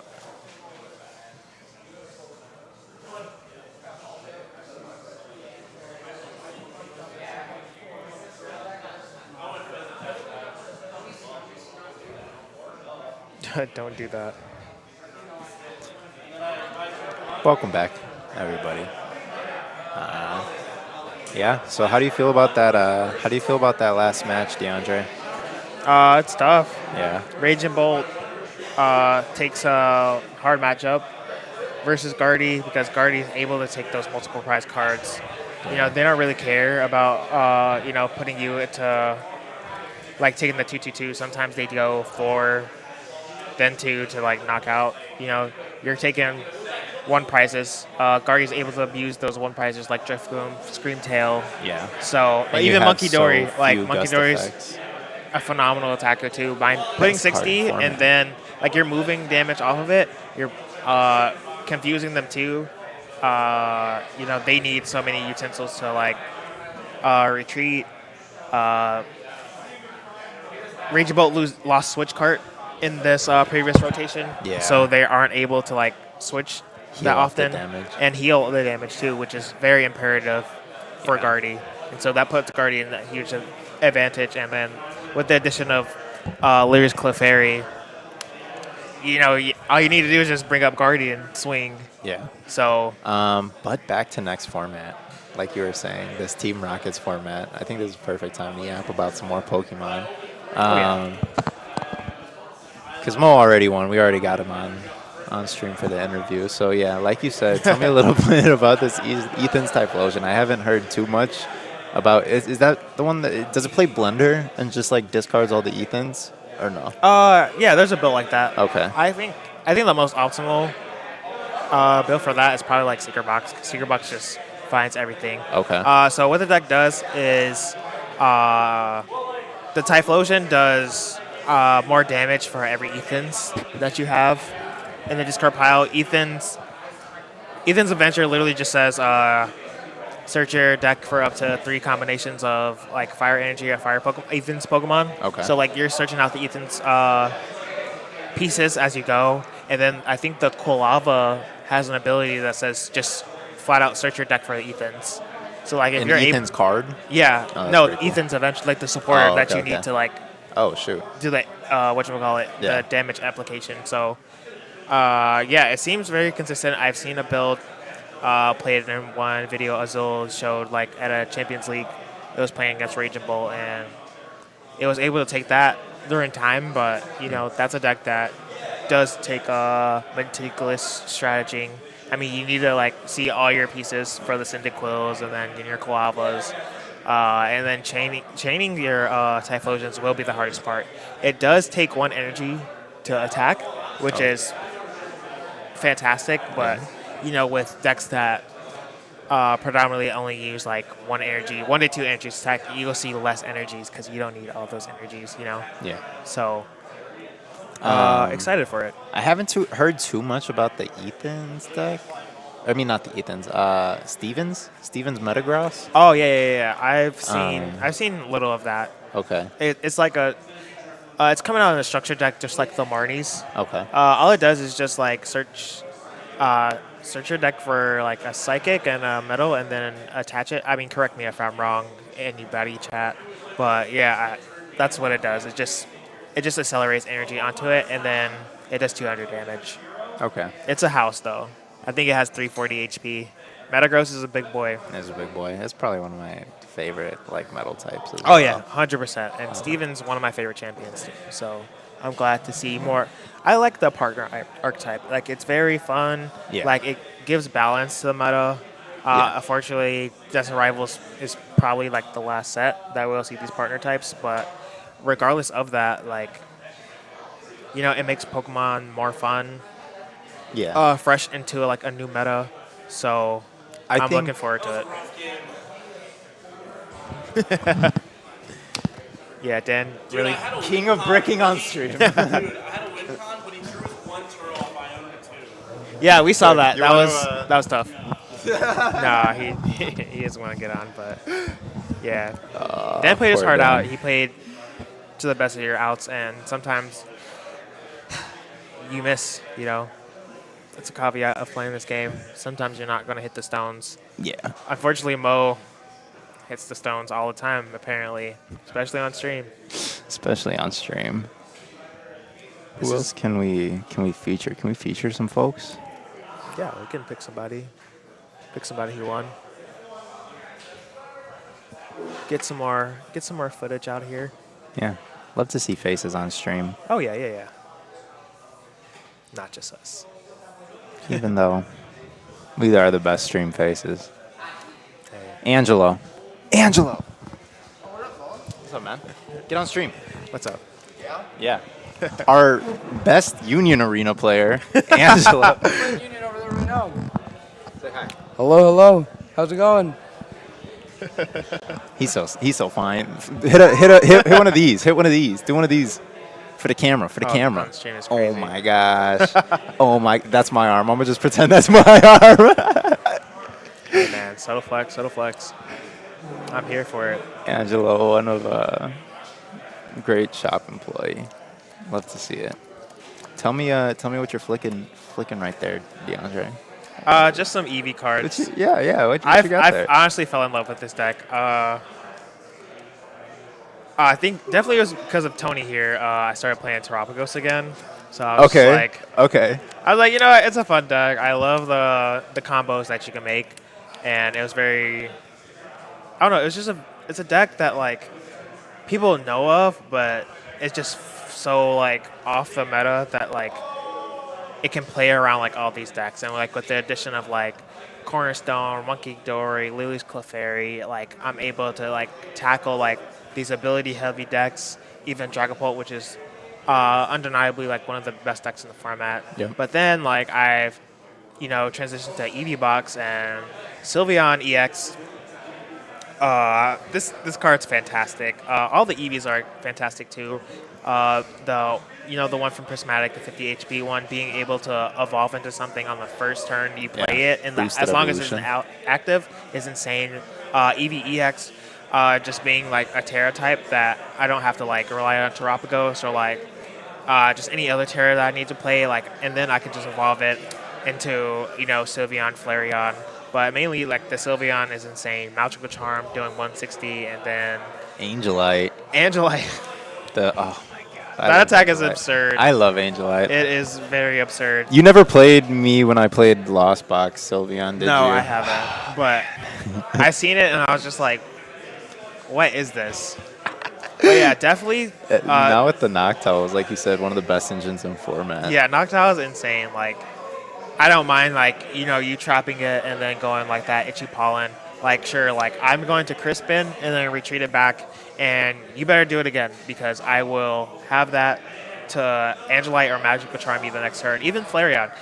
There are so many times that this previous cup last week that I've used Flareon to attack the Flaming Charge, and even Carnelian doing 280, and with, the Sword Card Kieran, you're doing that extra 30 damage to opponent's EXs, so like hitting 310 onto like most things like Gardevoir, you're OHKOing, you're a little shy from like, OHKOing like Dragapult or Charizard, but with Lily's Clefairy, you're OHKOing the Dragapult with Magical Charm, which is so good. Yeah. Even using like the attacker Lily's Clefairy, like I'm so big into like most of the EXs that we have in format now that needs 2 energy it's to so attack. efficient. It's so efficient because like I'm not wasting, but like I'm utilizing 1 Crispin to charge up that in 1 turn. Yeah. Lily's Clefairy is broken. I'm trying to figure out where Tapu Koko EX comes in play because that's another like big bench. It's only for my bench specifically, but Did you win? 60 plus 20 for each of my bench is doing a lot of numbers too. It's definitely good against what is it? Did you win? Spring Mask Ogerpon. That's a water type. Round 3. Round 4 parents are going up right now. Or is it round 3? I'm pretty sure it's round 3. Round 3. Yeah, it's round 3. Wait, 4. 4. Oh, round 4 is 4. up. Let's get Jack and Jake. Jack and Jake? I'm okay with that. You guys want Jake and Jack? Okay. Yeah, we haven't had Jack on. But Okay. We had Jake on. So Jake is returning back on stream. We already had Mo back on stream, so Jake gets a second turn. He is going against Jack Carter. Jack is a well-known player in the Chicago area. He's definitely, infamous. People know him. He usually plays decks like Charizard, Regidrago. He played Regidrago when it was viable. Probably the best deck ever. Yeah. So Cup Warrior as well. yeah. He's Definitely. He's been grinding cups. I see him very often in Indiana when I go to Indiana for cups. So big Cup Warrior, always grinding, always playing man. Pokemon. As a Cup Warrior myself, I feel like I'm able to like self-proclaim myself just because for challenges like I'm like, oh, it's a local, like whatever, like I'm having fun. But Cups I really lock in just because that's the closest to like a regional that it gets. Yeah. So like it definitely does help give me like prep time and just kind of like locks me in for those times where I'm ready for a regional. Yeah.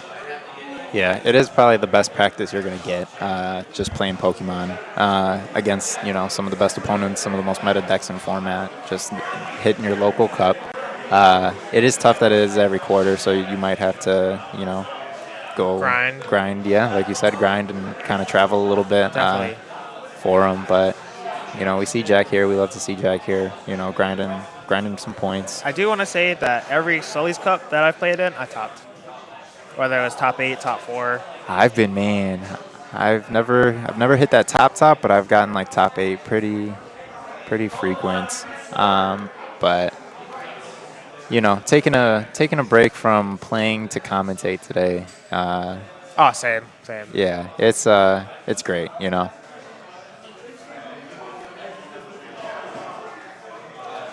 Like I said, I've been having fun just playing some off meta fringe random stuff. I don't meta. And I think like the last cup that we commentated, like it definitely put me in this perspective. Like I enjoy casting. Yeah, for sure.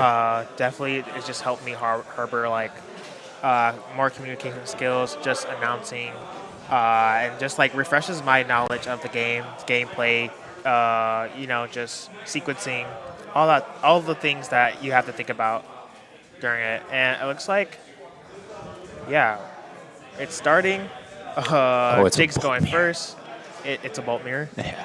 All right, we have a Raging Bolt Mirror right now. You see that? Jack on the coin flip as well. Yeah, Jack's going second. He's opted. He started though. The fan wrote him. Broken card. Yeah. And going second, he is able to just take the turn one knockout if he can see that stadium in the Area 0 under depths or the jamming tower if he plays it. So we do see a nest ball for Jake, so that is pretty good. We are able to get a second Pokemon in play.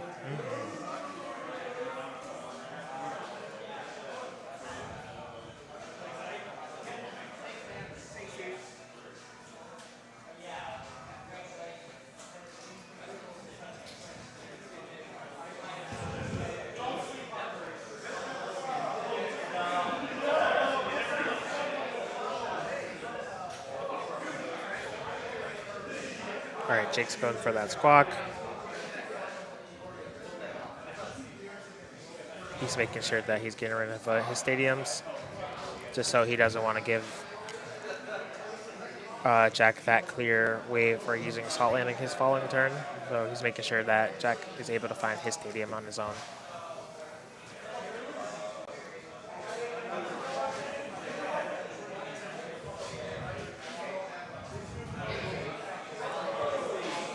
Yep. And this is good to see. Oh, okay, he does play his own Area 0. Oh, what? Why are we putting down the Area 0? We don't need it. All right, so he squawks away another energy and a Professor Sada, which is okay. And see, I like this. I like the sequencing from Jake. He's able to establish his board since he knows what he's playing against. He's able to like play a way that he set up his board optimally, and he's able to fan call as well. Yeah. So like he's now thinning out his deck more and more. Yeah, going in with the Squawk and Seize before utilizing that fan call is huge. Correct. It's Hopefully we can draw into some totally of those. correct. So that those Pokemon, excellent sequencing from Jake Bolts.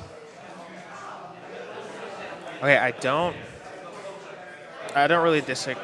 I mean, I don't agree with the 2 Noctowl unless he has a way to like search for another Hoot Hoot, because unless he retreats this active, I'm convinced that this Hoot Hoot Is the getting is killed. cooked. Yeah. So we're teal dancing. Please retreat this Hoot Hoot, Jake. We do have the Terra Pokemon in play, so we can widen up our bench to 8 Pokemon. But yeah, this Hoot Hoot is going down. Yeah, I don't agree with that at all. This is this would have been a great moment for like that Ditto, the 151 Ditto transformative Transfer start. If we could have retreated into that and gotten like the Baby Bolt in play or something, or just retreat into the Fan Rotom even, like Definitely. that way we're not losing a Jewel Seeker for our into our next turn. But we see Jack starting off his turn with the fan call, getting 2 Hoot Hoots and a Knock Towel.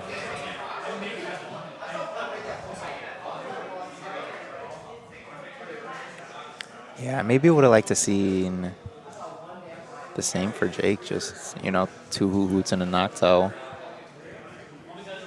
I think what's tough about Raging Bolt is like if you have a board full of one prizers, you're not really posing any threat against the whole bunch of one prizers. Yeah. But now, like with Jake's bench, he has Squawkability, which is kind of a dead card now, and Jack is able to knock out Jake's active Hoot Hoot, which I was saying before. If Jake was able to like search for another Hoot Hoot, he would be able to knock Towel twice the following turn anyway. Yeah. And he didn't utilize the Area 0, so he just kind of put the Area 0 in play for essentially no reason. We weren't able to, widen up our board. So we gave that knockout essentially to Jack. So we're going to need Prime Catcher. We're going to need, Professor Sada, Nest Ball, Pheasantipity. And I think Jake might just be realizing now that we might have prized a crucial piece. Yeah, we see a Nest Ball for the Slitherwing. Definitely not what you need here or want. So I think Jake might have prized that Pheasantipity. I think his angle is to knock out the Fez on Okay. in the bench. So I guess he's going for this Prime Catcher play, which is okay. Yeah. But then, once again, Jack could just bring up the fan rotom that has energy on it to just knock it out. Because Yep. by doing that Burning Turbulence, it does 90 damage to itself. And it has, 140 HP, I believe? Yeah. Yeah, so, you are just susceptible to a return knockout. But Jake is taking the first. Well, Jack is still ahead in the prize race, though. Yeah, so Jake does grab the Prime Catcher and Professor Sada off of the Jewel Seeking. Looks like he's fishing for the Raging Bolt EX. Yep, just to get Or some. Fez. Oh, okay, so we did not prize the Pheasantipity. Okay. This is okay, but it's going to be crucial if he doesn't find a way to, present that Raging Bolt EX. Yeah, or the Slitherwing. I mean, you are leaving a 1 prizer in the active. It's still a lot. Yeah, and he doesn't find it. I think we hit another Ogre Pond, so we can maybe see another Teal Dance if we have the energy in hand. Yeah, which is okay. But I did want to see a Raging Bolt. Yep.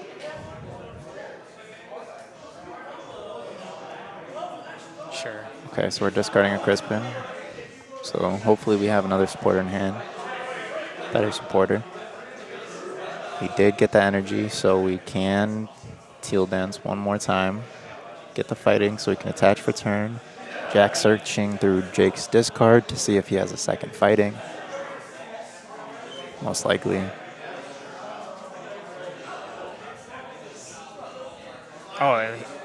He has it. Or Which a is Raging Bolt players. That's phenomenal.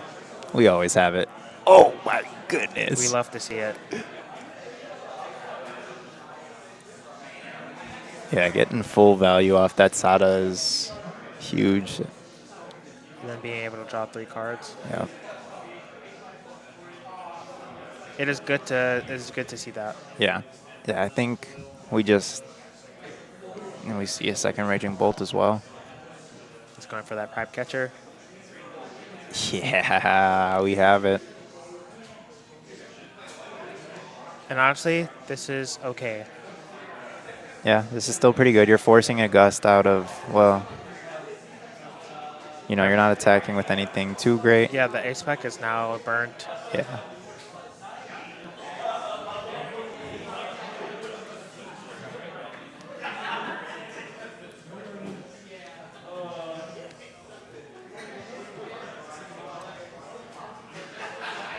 So now it's Yeah, that burning turbulence does knock out that Fezandipity. Jack's still in a good spot. He hasn't really presented anything that's too detrimental, but he does, play his own.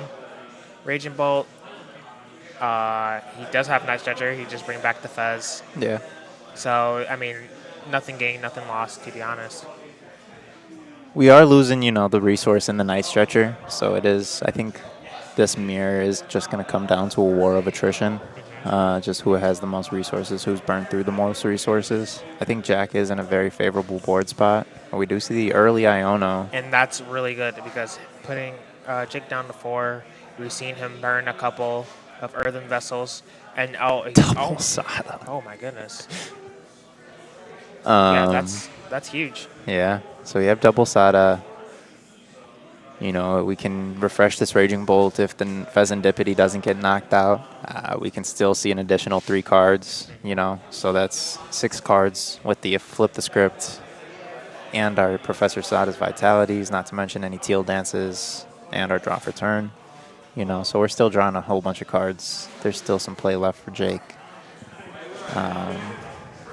We see Jack Teal Dance. We see him draw into, I think, the Latias. And take the knockout. Assault Landing knockout.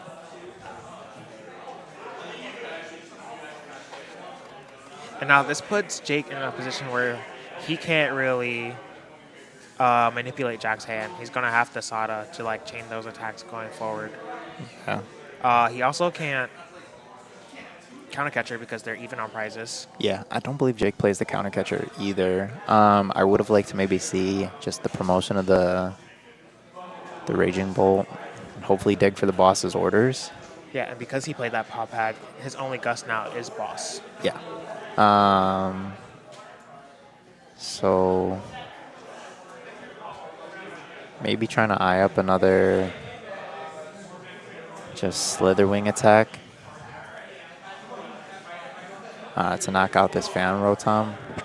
Yeah, I wonder where his ankle is. He hasn't flipped the script yet, so deciding to Super Route before that just means that he's searching for one of those 3 pieces. Yeah.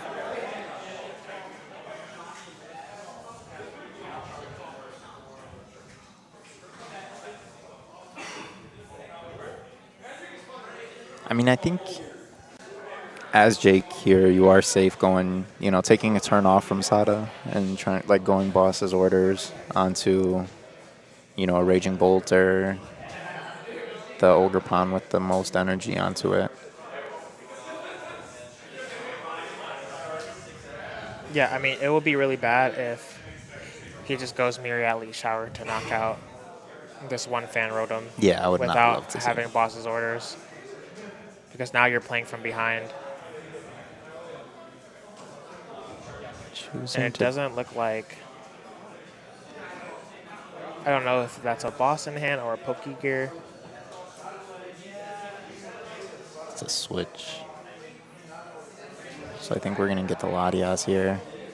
Just so we can retreat or establish another Hoot maybe. Yeah, I would prefer to see a Hoot. I think because you can always get the Latias next turn. Yeah. You giving your opponent another 2 prizer to knock out is just not well. Then I don't really understand why we promoted the Teal Mask Ogre Pawn instead of the Raging Bolt when we had the Professor Sada in hand. Because now we're just losing out on another energy. That's another 70 damage. But we do have boss's orders. He does have the boss in Okay. hand. That's pretty huge. Yeah. Maybe the Fezandipity again. Or the Ogre Pawn. It is 2 energy off board. And it is the easiest 2 prize knockout. Discarding 3 for 210. So yeah, Jake is a turn away from closing this game out, unless Jack can somehow manipulate the board or disrupt Jake in some way. If we see maybe a judge. We saw him Iono early.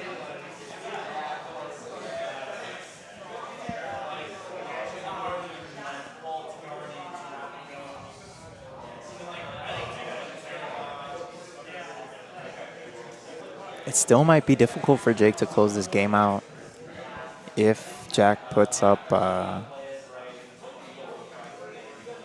Blood Moon. Jake might not be able to get enough energy on board to take a knockout.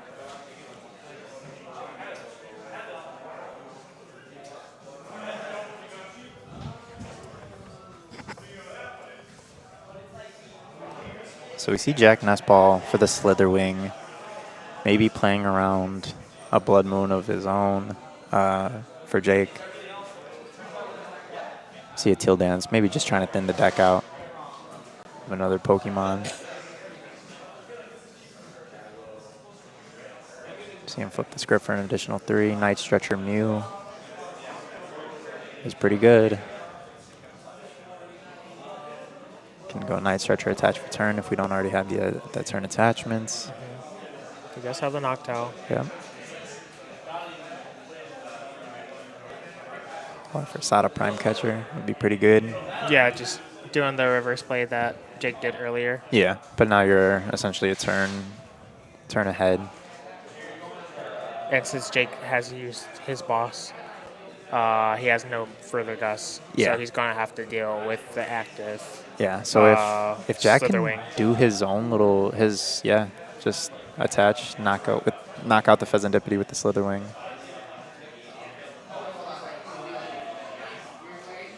Jack has everything he needs. He has the Hoo-Hoo on board to close the game out.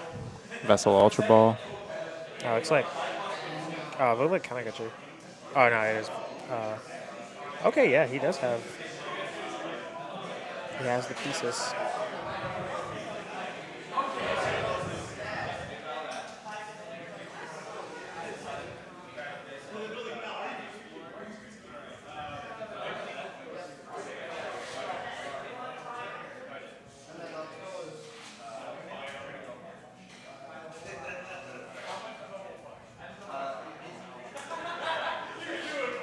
Yeah, so you see Vessel the Crispin.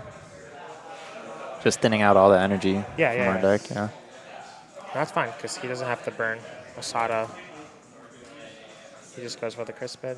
Yeah, using the Crispin while it's still alive, That's securing a return. double attachment. Yeah, and then we see the Prime Catcher to the Fez. And yeah, Jake makes the joke that familiar play. He's aware that his situation's kind of dire now.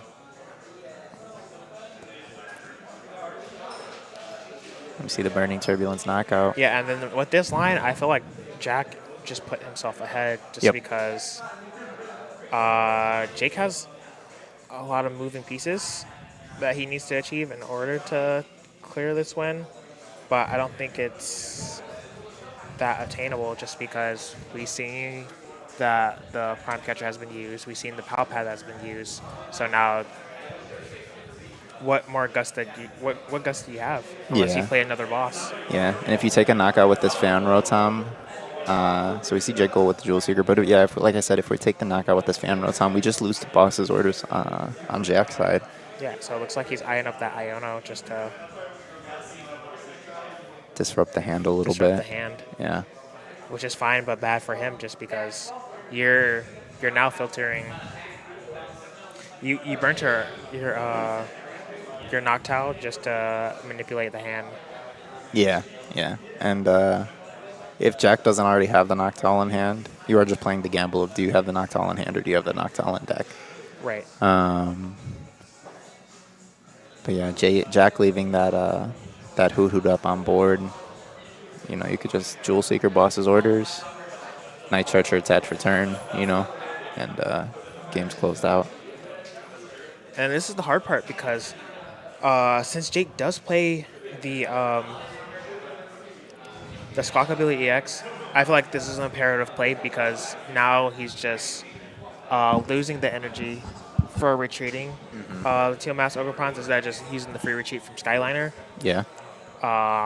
Definitely like that Latias could have been that spot. Or Because- just promoting, the Fan Rotom, True. promoting who you're gonna most likely attack with. So yeah, now he goes into this Fan Rotom play. But yeah, Jake goes down to 1 prize.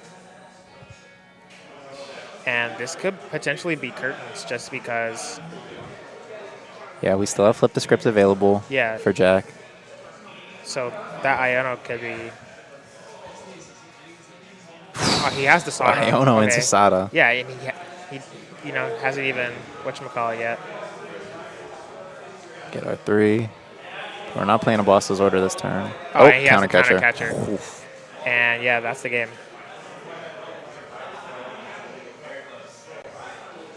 Didn't even need Interesting. to fetch the gift, yeah.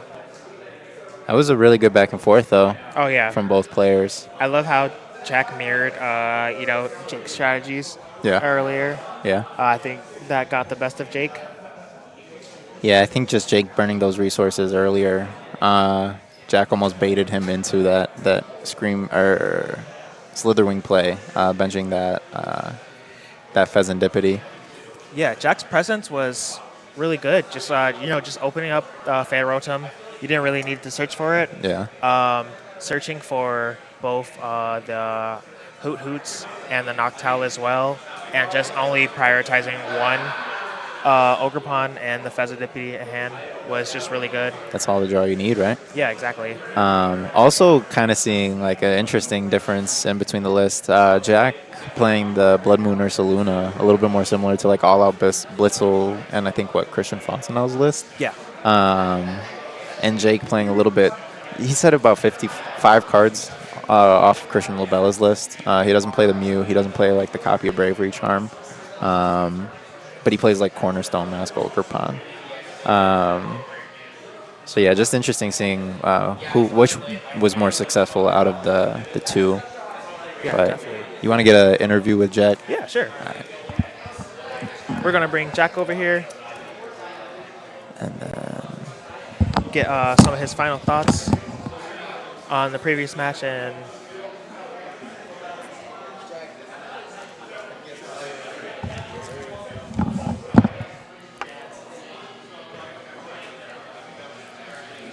how's it going? Oh, wait. Oh, this way.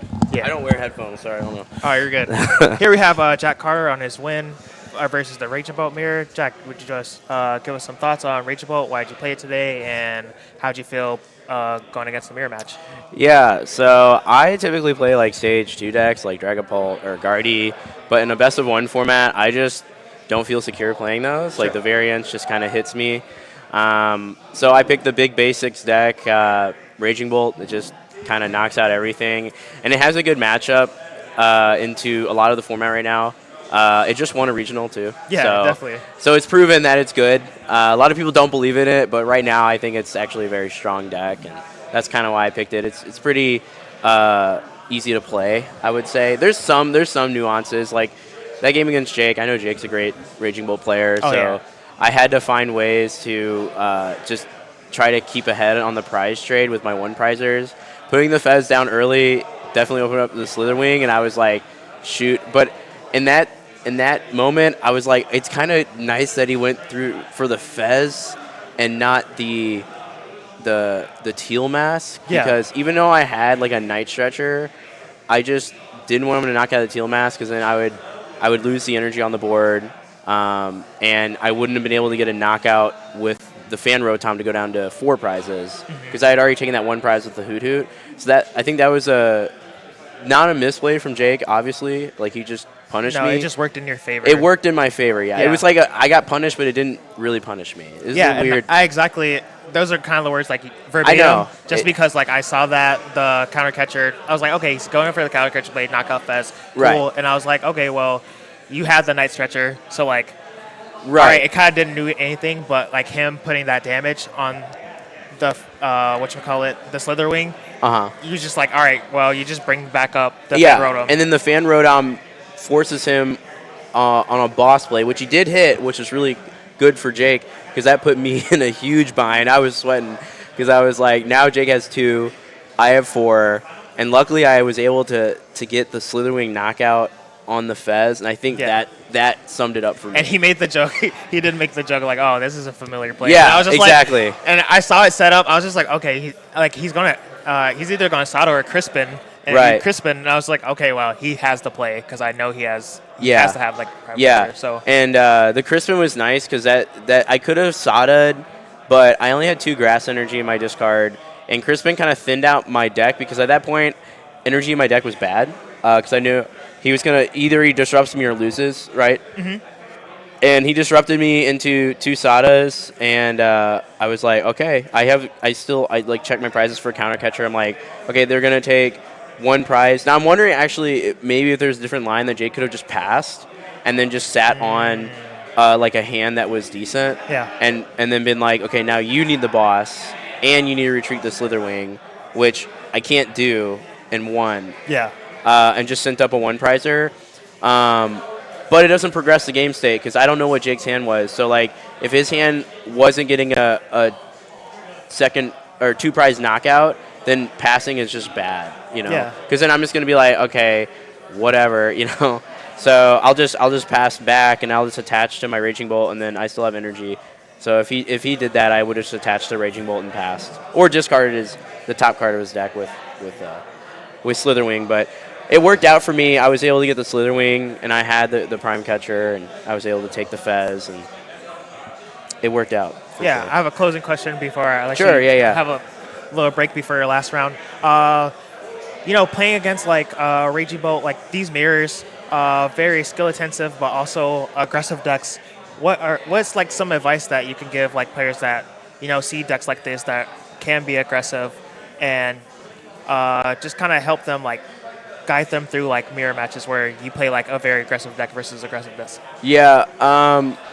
So if you go down 2 prizes, because usually whoever takes the first 2 prizes just wins. Mm-hmm. If you go down 2 prizes, it is hard to come back, but you have to play to your outs. So if you say you're at 2 prizes, or you're at 4 prizes, your opponent's at 2, what you can do is you can counter catcher up a Fez and knock it out with either Raging, if it's Raging Bolt mirror, like either a Raging Bolt. Or you have your bear, your Ursaluna, and you just Iono them and hope that they don't get it.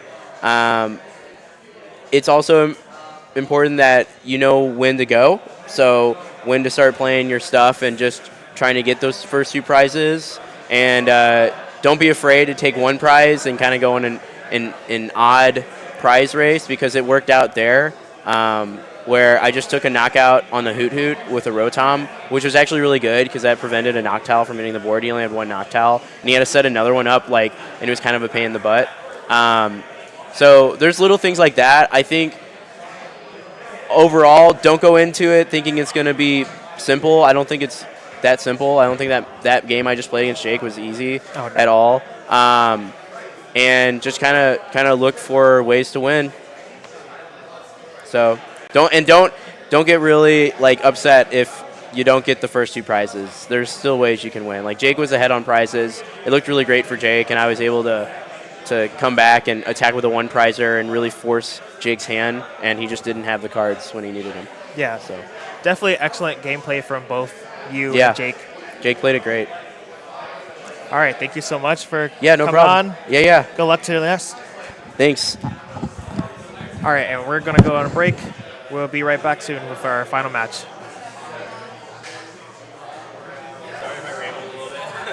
No, you're good.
All right, everybody. Welcome back to our final round of the Sully's Abode League Challenge.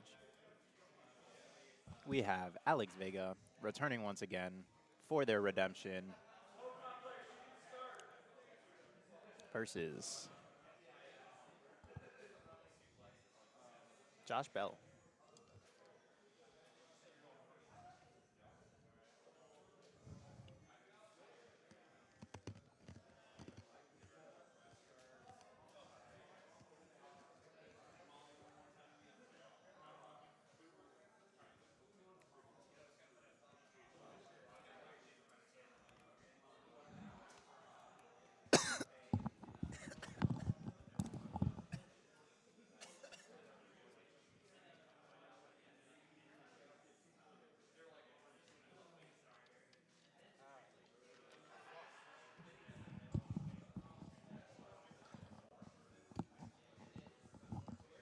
Sorry, chat.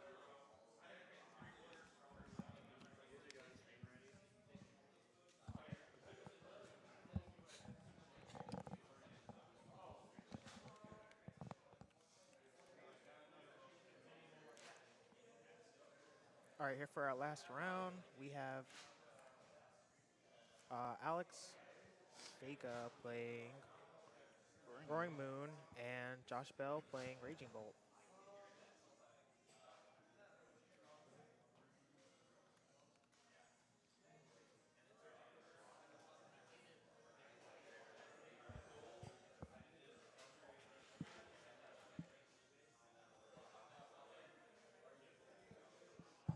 So pretty good starting turn from Alex.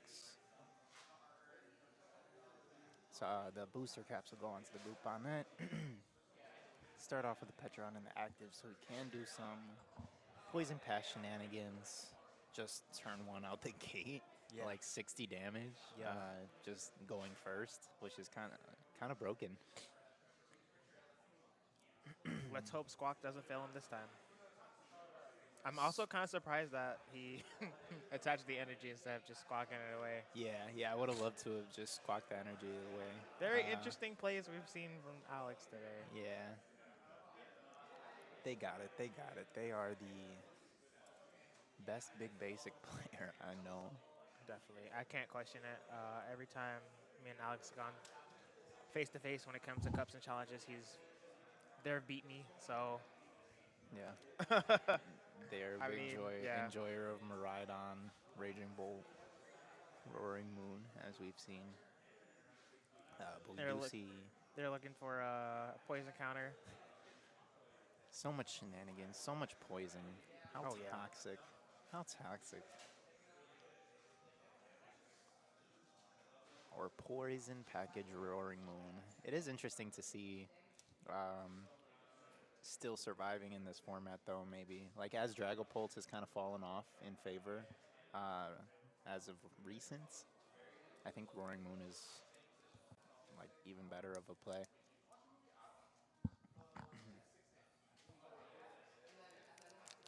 You see the 6 damage going over in between turns.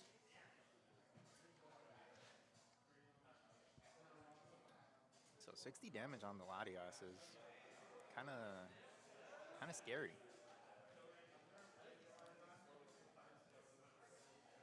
You see a Raging Bolt get benched. We have the Fan Rotom in hand, so we can Fan Call.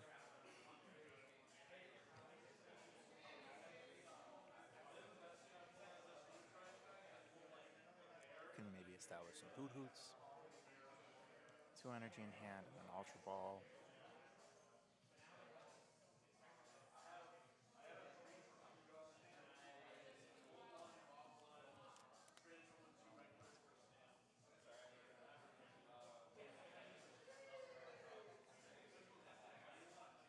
I think we might be trying to go for a Squawkabilly of our own as Josh. Debating on keeping the energy, yep. So I think we are just going to get the Squawkabilly EX and refresh the hand with the Squawk and Seize.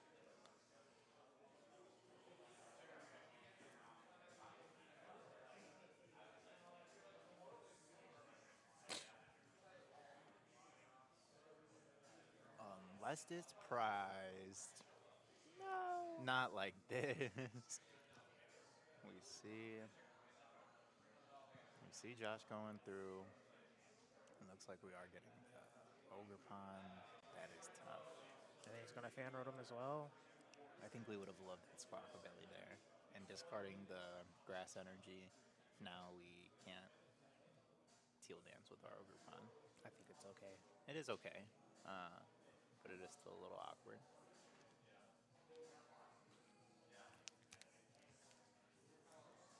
It'd be really cool if he presents the stadium and retreats attached energy to fan road him to knock out this active Petrarch. But we'll see. That would be interesting. Oh, he has a Crispin, yeah. So we're going to see it. Unless he goes for a different play. So we can't get a grass or Yeah, it looks like he's going for that. fighting lightning. I would have liked to just get the grass so we can teal dance. But I think there is some merit just getting that energy in hand so we can attach for turn. Going into our next turn, or get that energy in the discard so we can start utilizing our Sadas.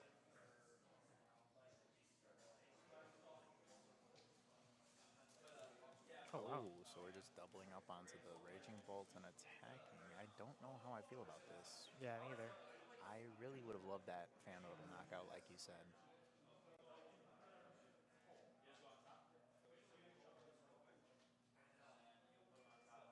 He may be thinking it's Archelodon. We see the dark energy, so.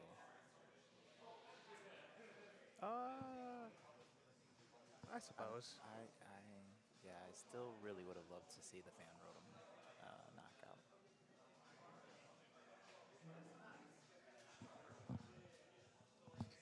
Yeah, I feel like definitely for me, I would have Christian for Grass Energy just to get an initial field dance, like you mentioned before, and then I would have swung with Fan Rotom as well, just because putting myself on our prizes and putting them on our prizes just helps the matchup better. Yeah. Just giving them this, your lone Raging Bolt can be interesting just because you don't know what they're playing so far. I could see a future line, maybe trying to force a Frenzied Gouging out of the Roaring Moon EX. Yeah, maybe forcing a Frenzied Gouging so that we can take a later knockout with the Fan Rotom. That could be possible, yeah. But like you said, that is just more like a more conservative play, like we were saying. And I think Josh just opting to go kind of a little bit more aggressive, early on. We love to see it. Love to see it, but we see the Fez and Dippity get established for Alex. They can get some additional 3 cards here now that a knockout's been taken. I don't know how I feel about leaving this Squawkabilly in the active, or promoting the Squawkabilly. Oh, yeah. Maybe leaving a potential to, like, Pecharunt switch the Group Bonnet up.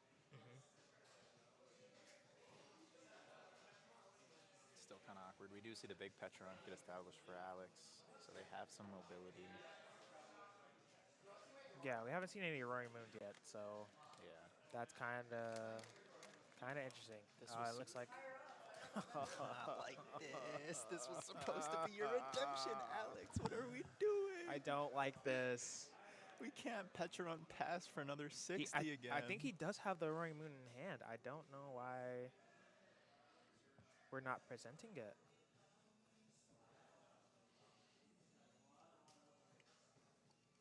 I mean, there's not much that Josh can really do. He has 2 cards in hand. One of the cards are Noctowl, but... So we can't... Okay, so we got the Noctowl out of the hand. Okay, yeah, Noctowl, Raging Bolt, Energy. I mean, of course, like, Alex doesn't know what's in Josh's hand, but giving your opponent more cards in a situation like this, especially having a Noctowl deck, is crucial. Yeah. so, yeah, Josh draws Boss, another Teal Mask Ogre Pawn, Grass Moon or Energy, Soluna. and it looks like an Earthen Vessel. So, yeah, Alex is going to go for the poison play. Get some chip damage. That's fine. And this does put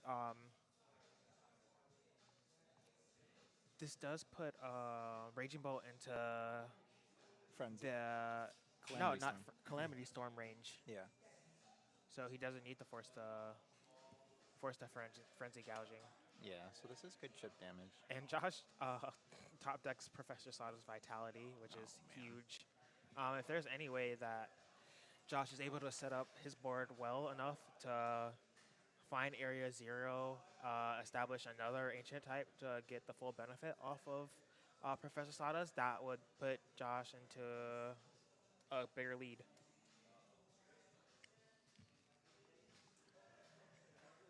Yeah, and if we do put that,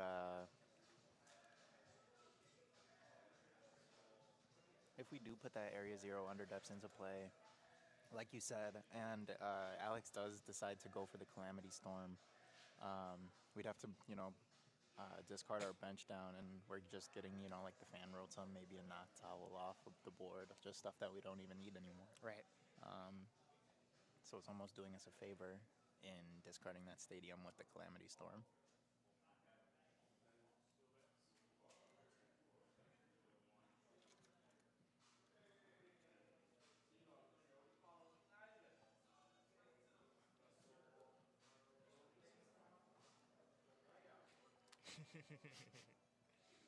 Our players are talking about the music that's playing in the shop. We are playing Certified Bangers here You at got- Sully's Abode.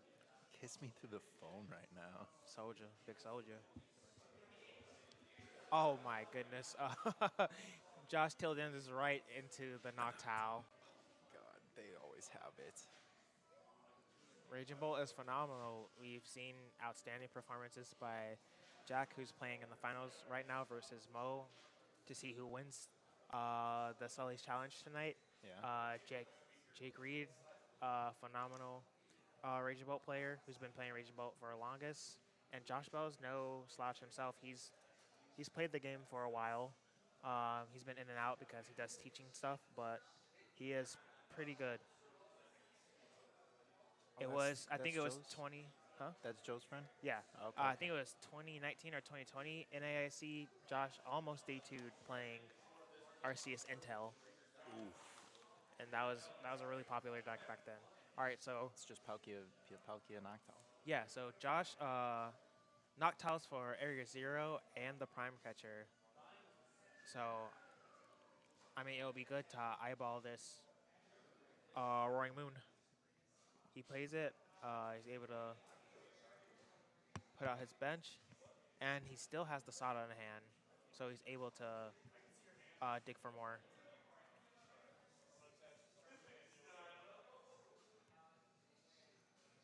Yeah, I wish he was able to find another way to.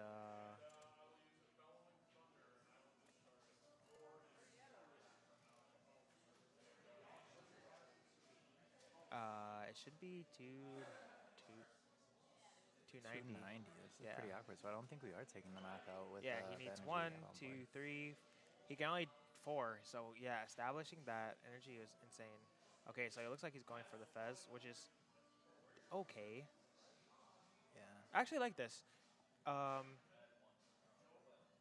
Yeah, I don't mind this too much. Yeah. We aren't getting the full effect of the Sada. Because now you're going down to 3. Alex still does need a lot to take knockout and get ahead. Yeah.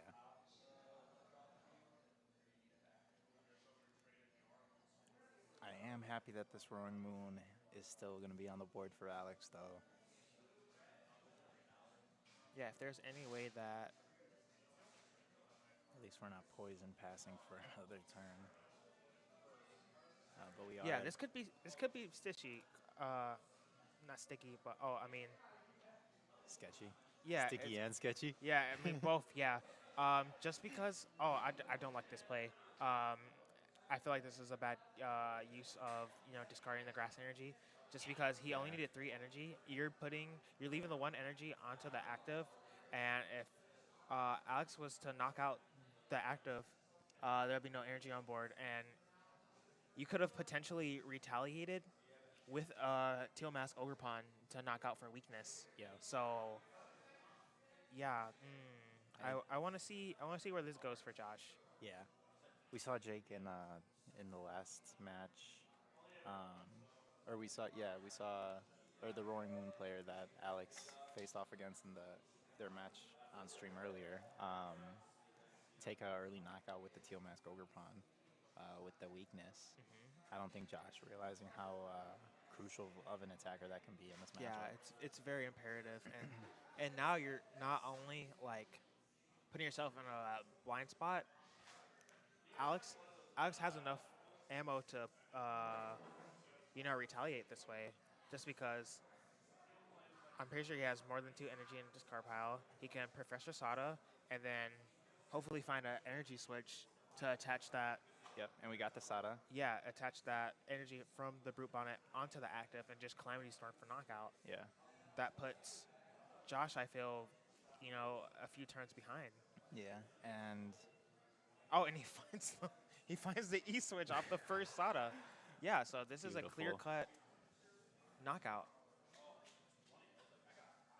and Because he's he's doing 220. Yeah, and this is a 290 HP Pokemon in the active, so I don't think Josh was able to take a return knockout with, like, even if we can, like, go, like, Sada for 2 energy onto both of our ancient Pokemon, Teal Dance. I think we need all 3 Teal Dances there. Yeah, I really wish he took his time to, like, think about the energy that was being taken off play. Yeah. Because with the Myriad Leaf Shower, with the 3 energy attached onto the Roaring Moon, because you're doing, 120, plus an additional 3,690 with the energy on the Roaring Moon, because it counts for energy attached to both active. Yeah, it would have been a clean knockout. Plus weakness, yeah, you're doing clear like 400 damage. Yeah, I would have loved to see that energy attached onto, and we don't play like an E-Switch of our own, so we can't even go like Teal Dance attach E-Switch, We're not Regidrago, we're the other Dragon deck.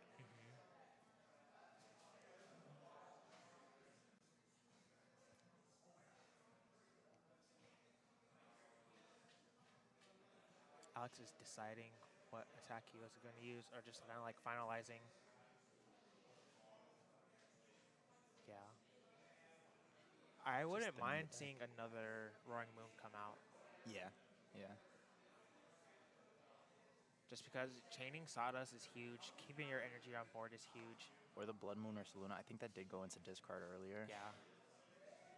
So I wouldn't mind a Roaring Moon EX or just like a Baby Moon. Yeah. Baby All right, Moon. he grabs the Baby Moon. Thinning is winning. Thinning is winning indeed.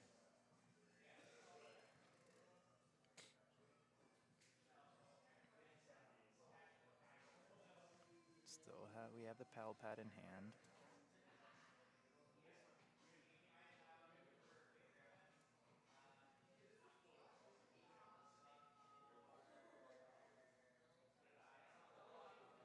Alex with the very pretty yellow nails. Matching the Sully's Abode logo. And we Calamity Storm, discarding the Area 0 Underdepths. This is pretty big. Getting the Noctowl out of play. Discard down to 5 and promotes the Latias. Draw for turn.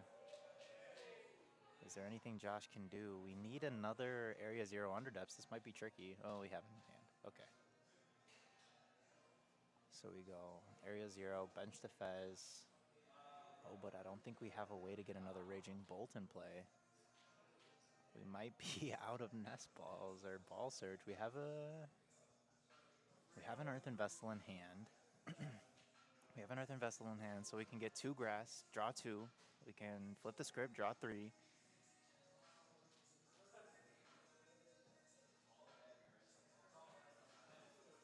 Do we not have the Stadium in hand? Am I mistaken? Maybe it's a Crispin.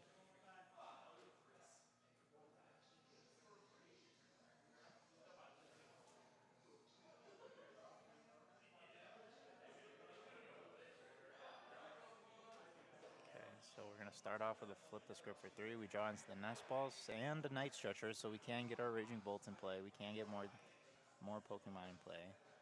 We can now Sada for the full effect, getting 2 energy onto both of our ancient Pokemon. So, and we have the Teal Mask Ogerpon in hand, so we can Teal Dance 3 times and get the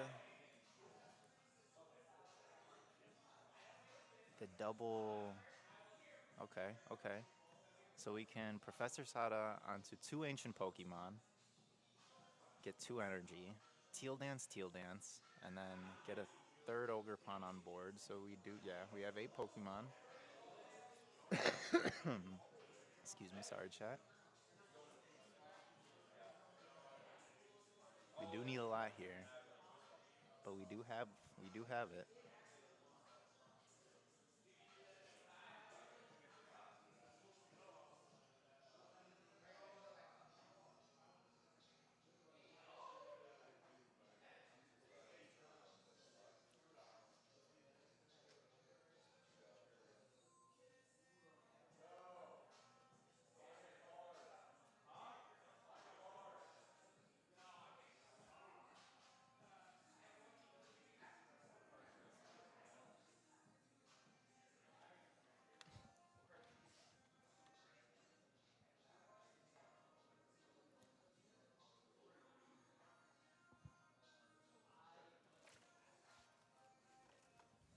All right, we see the Professor Sada. So we need 3 Teal Dances here in order to get the knockout on this Roaring Moon. Oh, this is burning so much. Yeah. 1 more grass. We need to bench the Ogerpon, and we need 1 more grass. Do we see the line? Please tell me we see the line.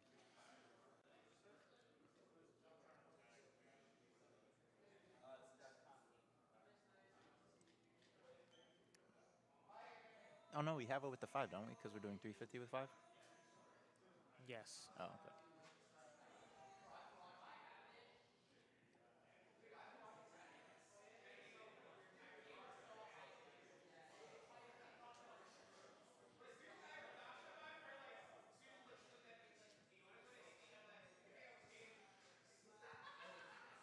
So we're going to retreat into the Raging Bolts. We are going to take the knockout.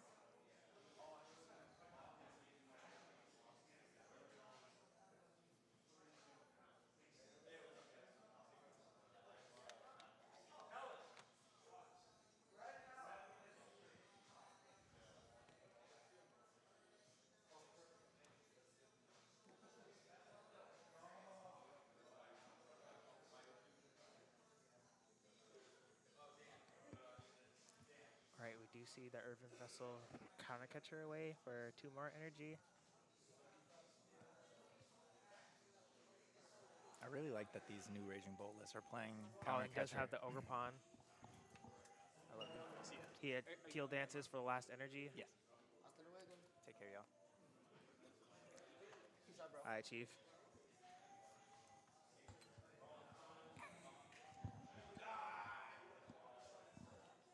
All right, he does have the Bellowing Thunder. And we are taking the knockout. Once again, I still don't like how he not takes off the active. I feel like Josh doesn't believe the active is gonna die. Yeah, keep the energy on one of these Teal Mask Ogerpons. Or and the bench yeah.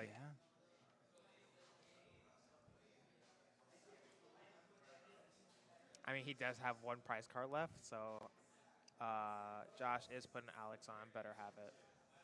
Yeah. And we do see 1 Hoot left. Perilous Jungle. We need Night The Stretcher for Stadium Blood Bump. Moon Ursaluna. And we need the Blood Moon Ursaluna to not die.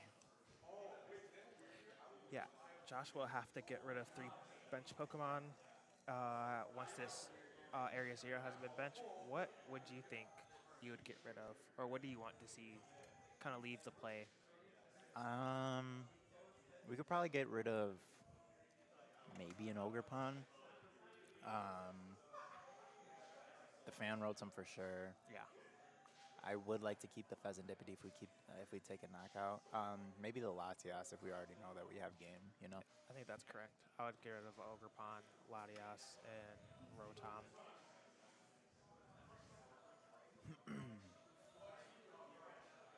So we see the Sada. I was talking to Alex before the tournament started, and I was asking him like his opinion on like how he operated his deck versus kind of like Aiden Kos, who top 32 Milwaukee playing the Dunsparce version. Okay. Yeah. And he said he didn't really like that version. I was like, that's fair. I can see that. The Dunsparce is. I like it though. I love. I'm a fan of the I love Dunsparce. the Dunsparce. I think I'm a huge fan. All right. Oh wow. We see the Sada attachment attached to the ancient capsule. Looks like he's going to start swinging with Baby Moon with the Vengeance Fletchling. Yeah, but I think that if we're just swinging with Vengeance Fletching here, that's got to be game. Yeah, it's not going to deal enough. Yeah, and there's nothing that we can really maybe take out the Noctowl, but they're not doing much. If we're just taking out a Noctowl here. Poison Pass. See the Perilous Jungle, okay.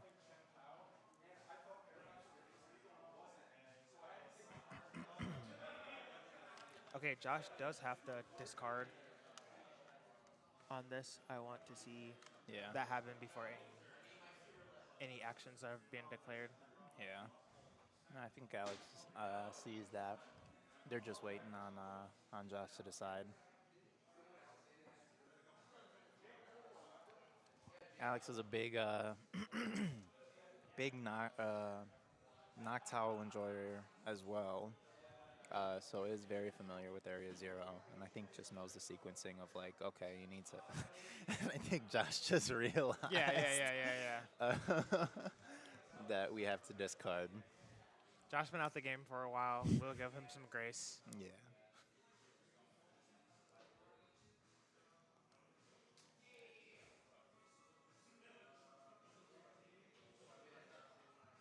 Okay, Josh, the suspense is killing me. Fan Rotom, Yeah. Ogerpon, Feel free to get rid of Latias. Latias. Maybe double Ogerpon. Raging Bolt. I feel like we need that guy. Yeah, we kind of do. It's kind of the name of the deck.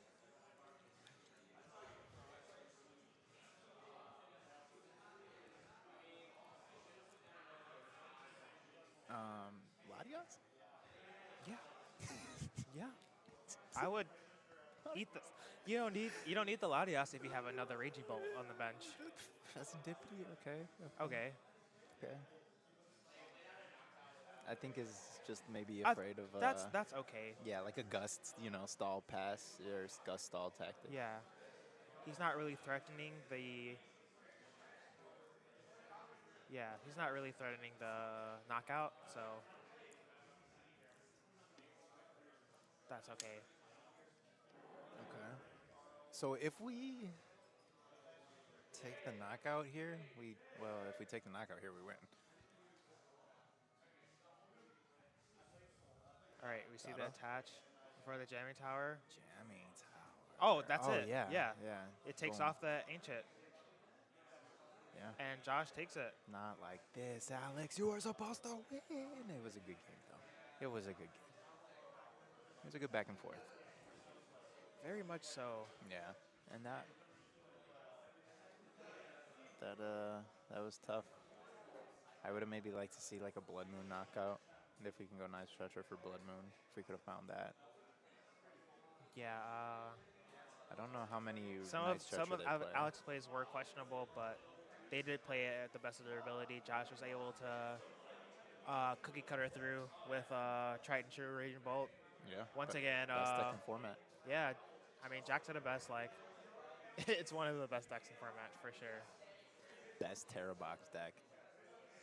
But that is the final round in our Sully's Abode League Challenge. I want to know who won between Mo and Jack. Let's go find out. And then we'll see who the champion is. Mo did. Mo did? Yeah. All right.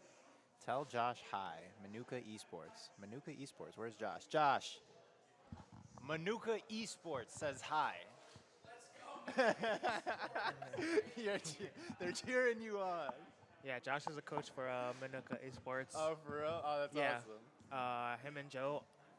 Joe does Bolingbrook High School, and Yeah. I've heard they both did really well in the IHSA competitions for the esports. Yeah. They're, like they teach high school, Oh, that's so awesome. shout out them. Shout out them. Shout out Manuka Esports. Thanks for popping in and cheering your coach on.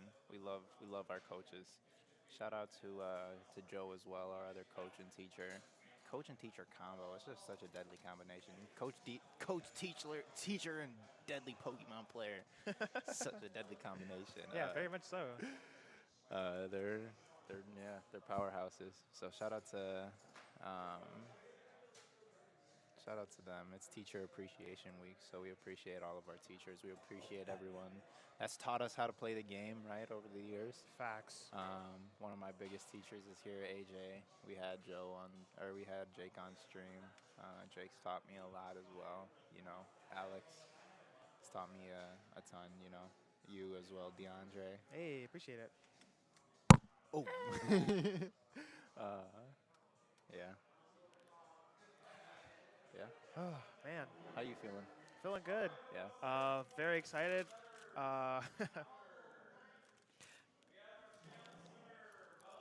Mo Ideas is our winner with Champion. God of War EX. Shout out Mo. Shout out, Mo. They're gonna get their pictures.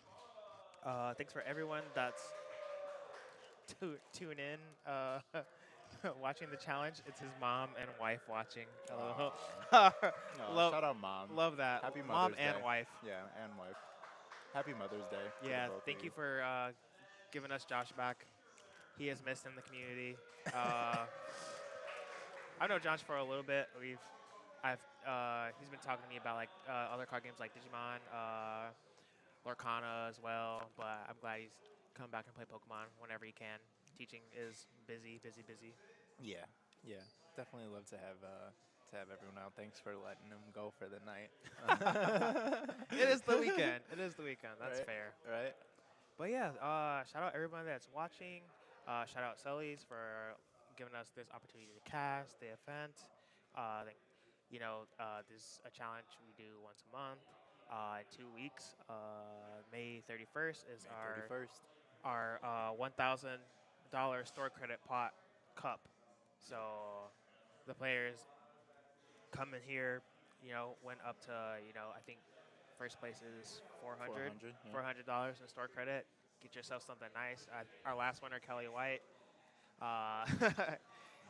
Bubble Mew. Walk out with a Bubble Mew. Yeah, they walked out with a bubble meal, so that's pretty awesome. Yeah, and then also come out to our Destin Rivals pre-releases. Our Destin Rivals pre-releases tomorrow and Sunday at 4 p.m. and then Monday and Tuesday. Monday at 6:30 p.m. Tuesday at 6 p.m. Definitely come out to those while supplies last. Supplies are going fast. Very fast. So if you can come out Saturday, Sunday, that's probably going to be your best bet to get some Destin Rivals product. And to play games, Yeah, exactly. It's a box, box being prized out. Shout out Kellen, the boy. It's his, the man. He's 18. Happy birthday, Kellen. It's his last.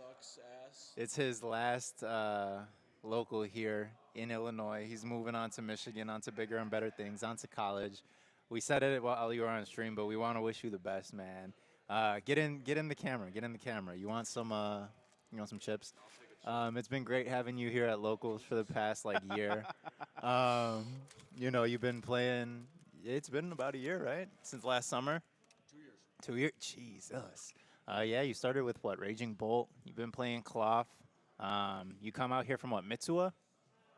Or where are you? I'm in fucking Crystal Lake. I'm an hour and a half. Oh yeah, you come. Yeah, bro comes an hour and a half away. That's dedication. Andre's been to my house. Shout out the Oh, I Boar's have. Hat community as well.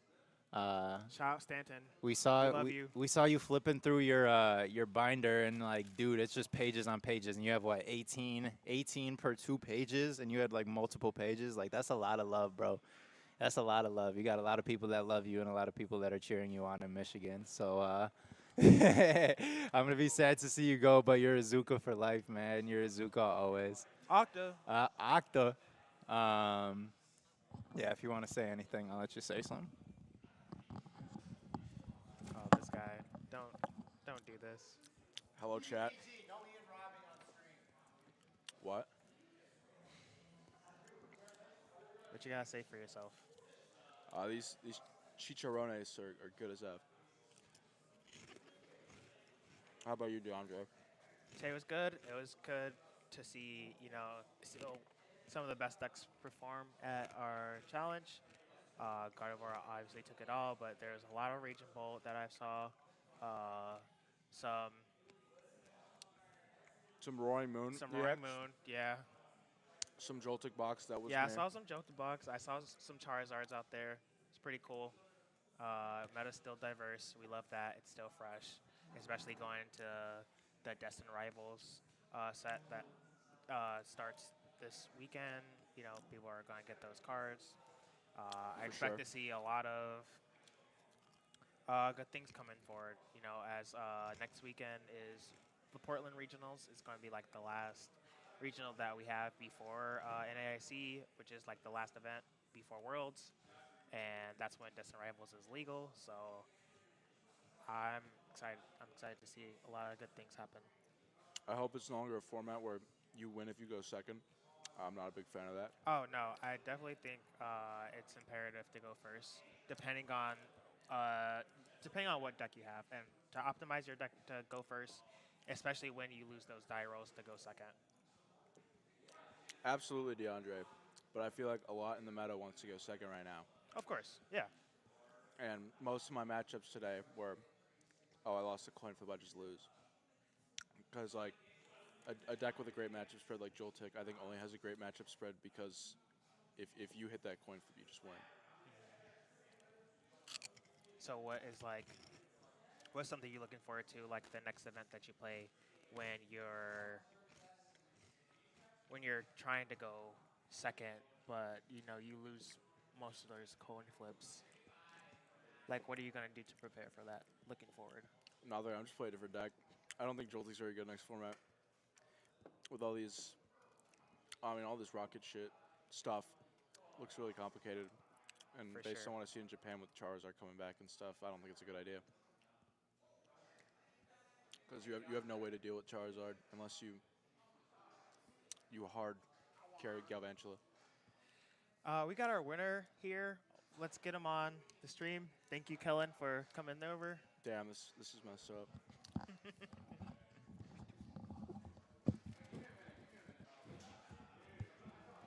Mo is coming over.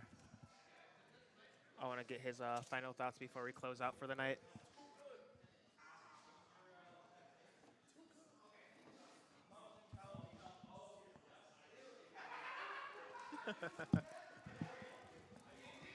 Here you go, King. Crowning him. Sully's Abode Locals winner. It's actually not a local. It's a league challenge.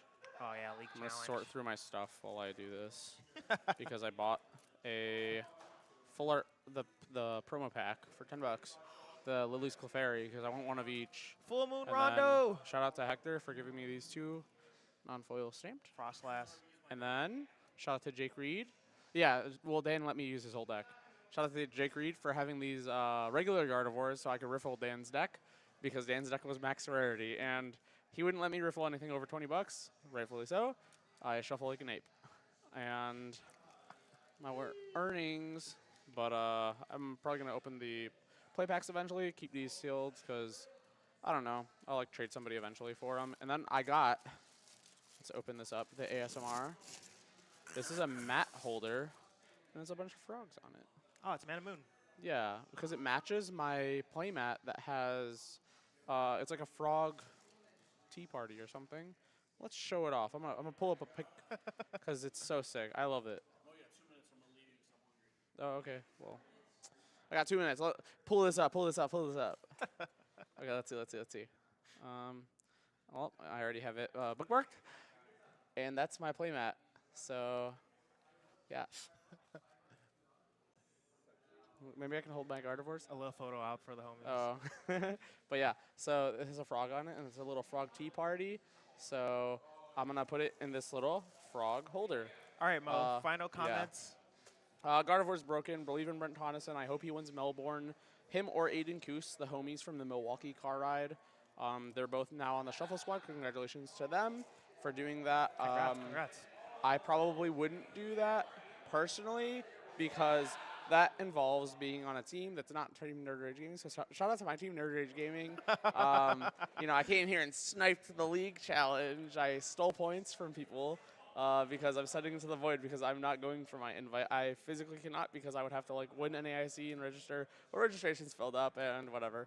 I plan on, I don't know, playing volleyball tomorrow or something. But shout out, Felipe, shout out to you because in Mexico we went to a soccer game out there. And it was one of the best experiences ever. It was super awesome. Minuka Esports, go Minuka because I always see Josh posting about it. Yeah. And I hope that all of you win states, regionals, or whatever it might be. And Gardevoir is broken. I'm going to be sad when it rotates, but it doesn't rotate for a year, so I'm trying to take stuff down before then. Yeah, for real. And I also used a 151 mat. Is it upside down? No, it's not. But I used that for my last round because I forgot my playmat and everything, but I've borrowed everything. That's because the Pokemon community is awesome. They let you borrow things.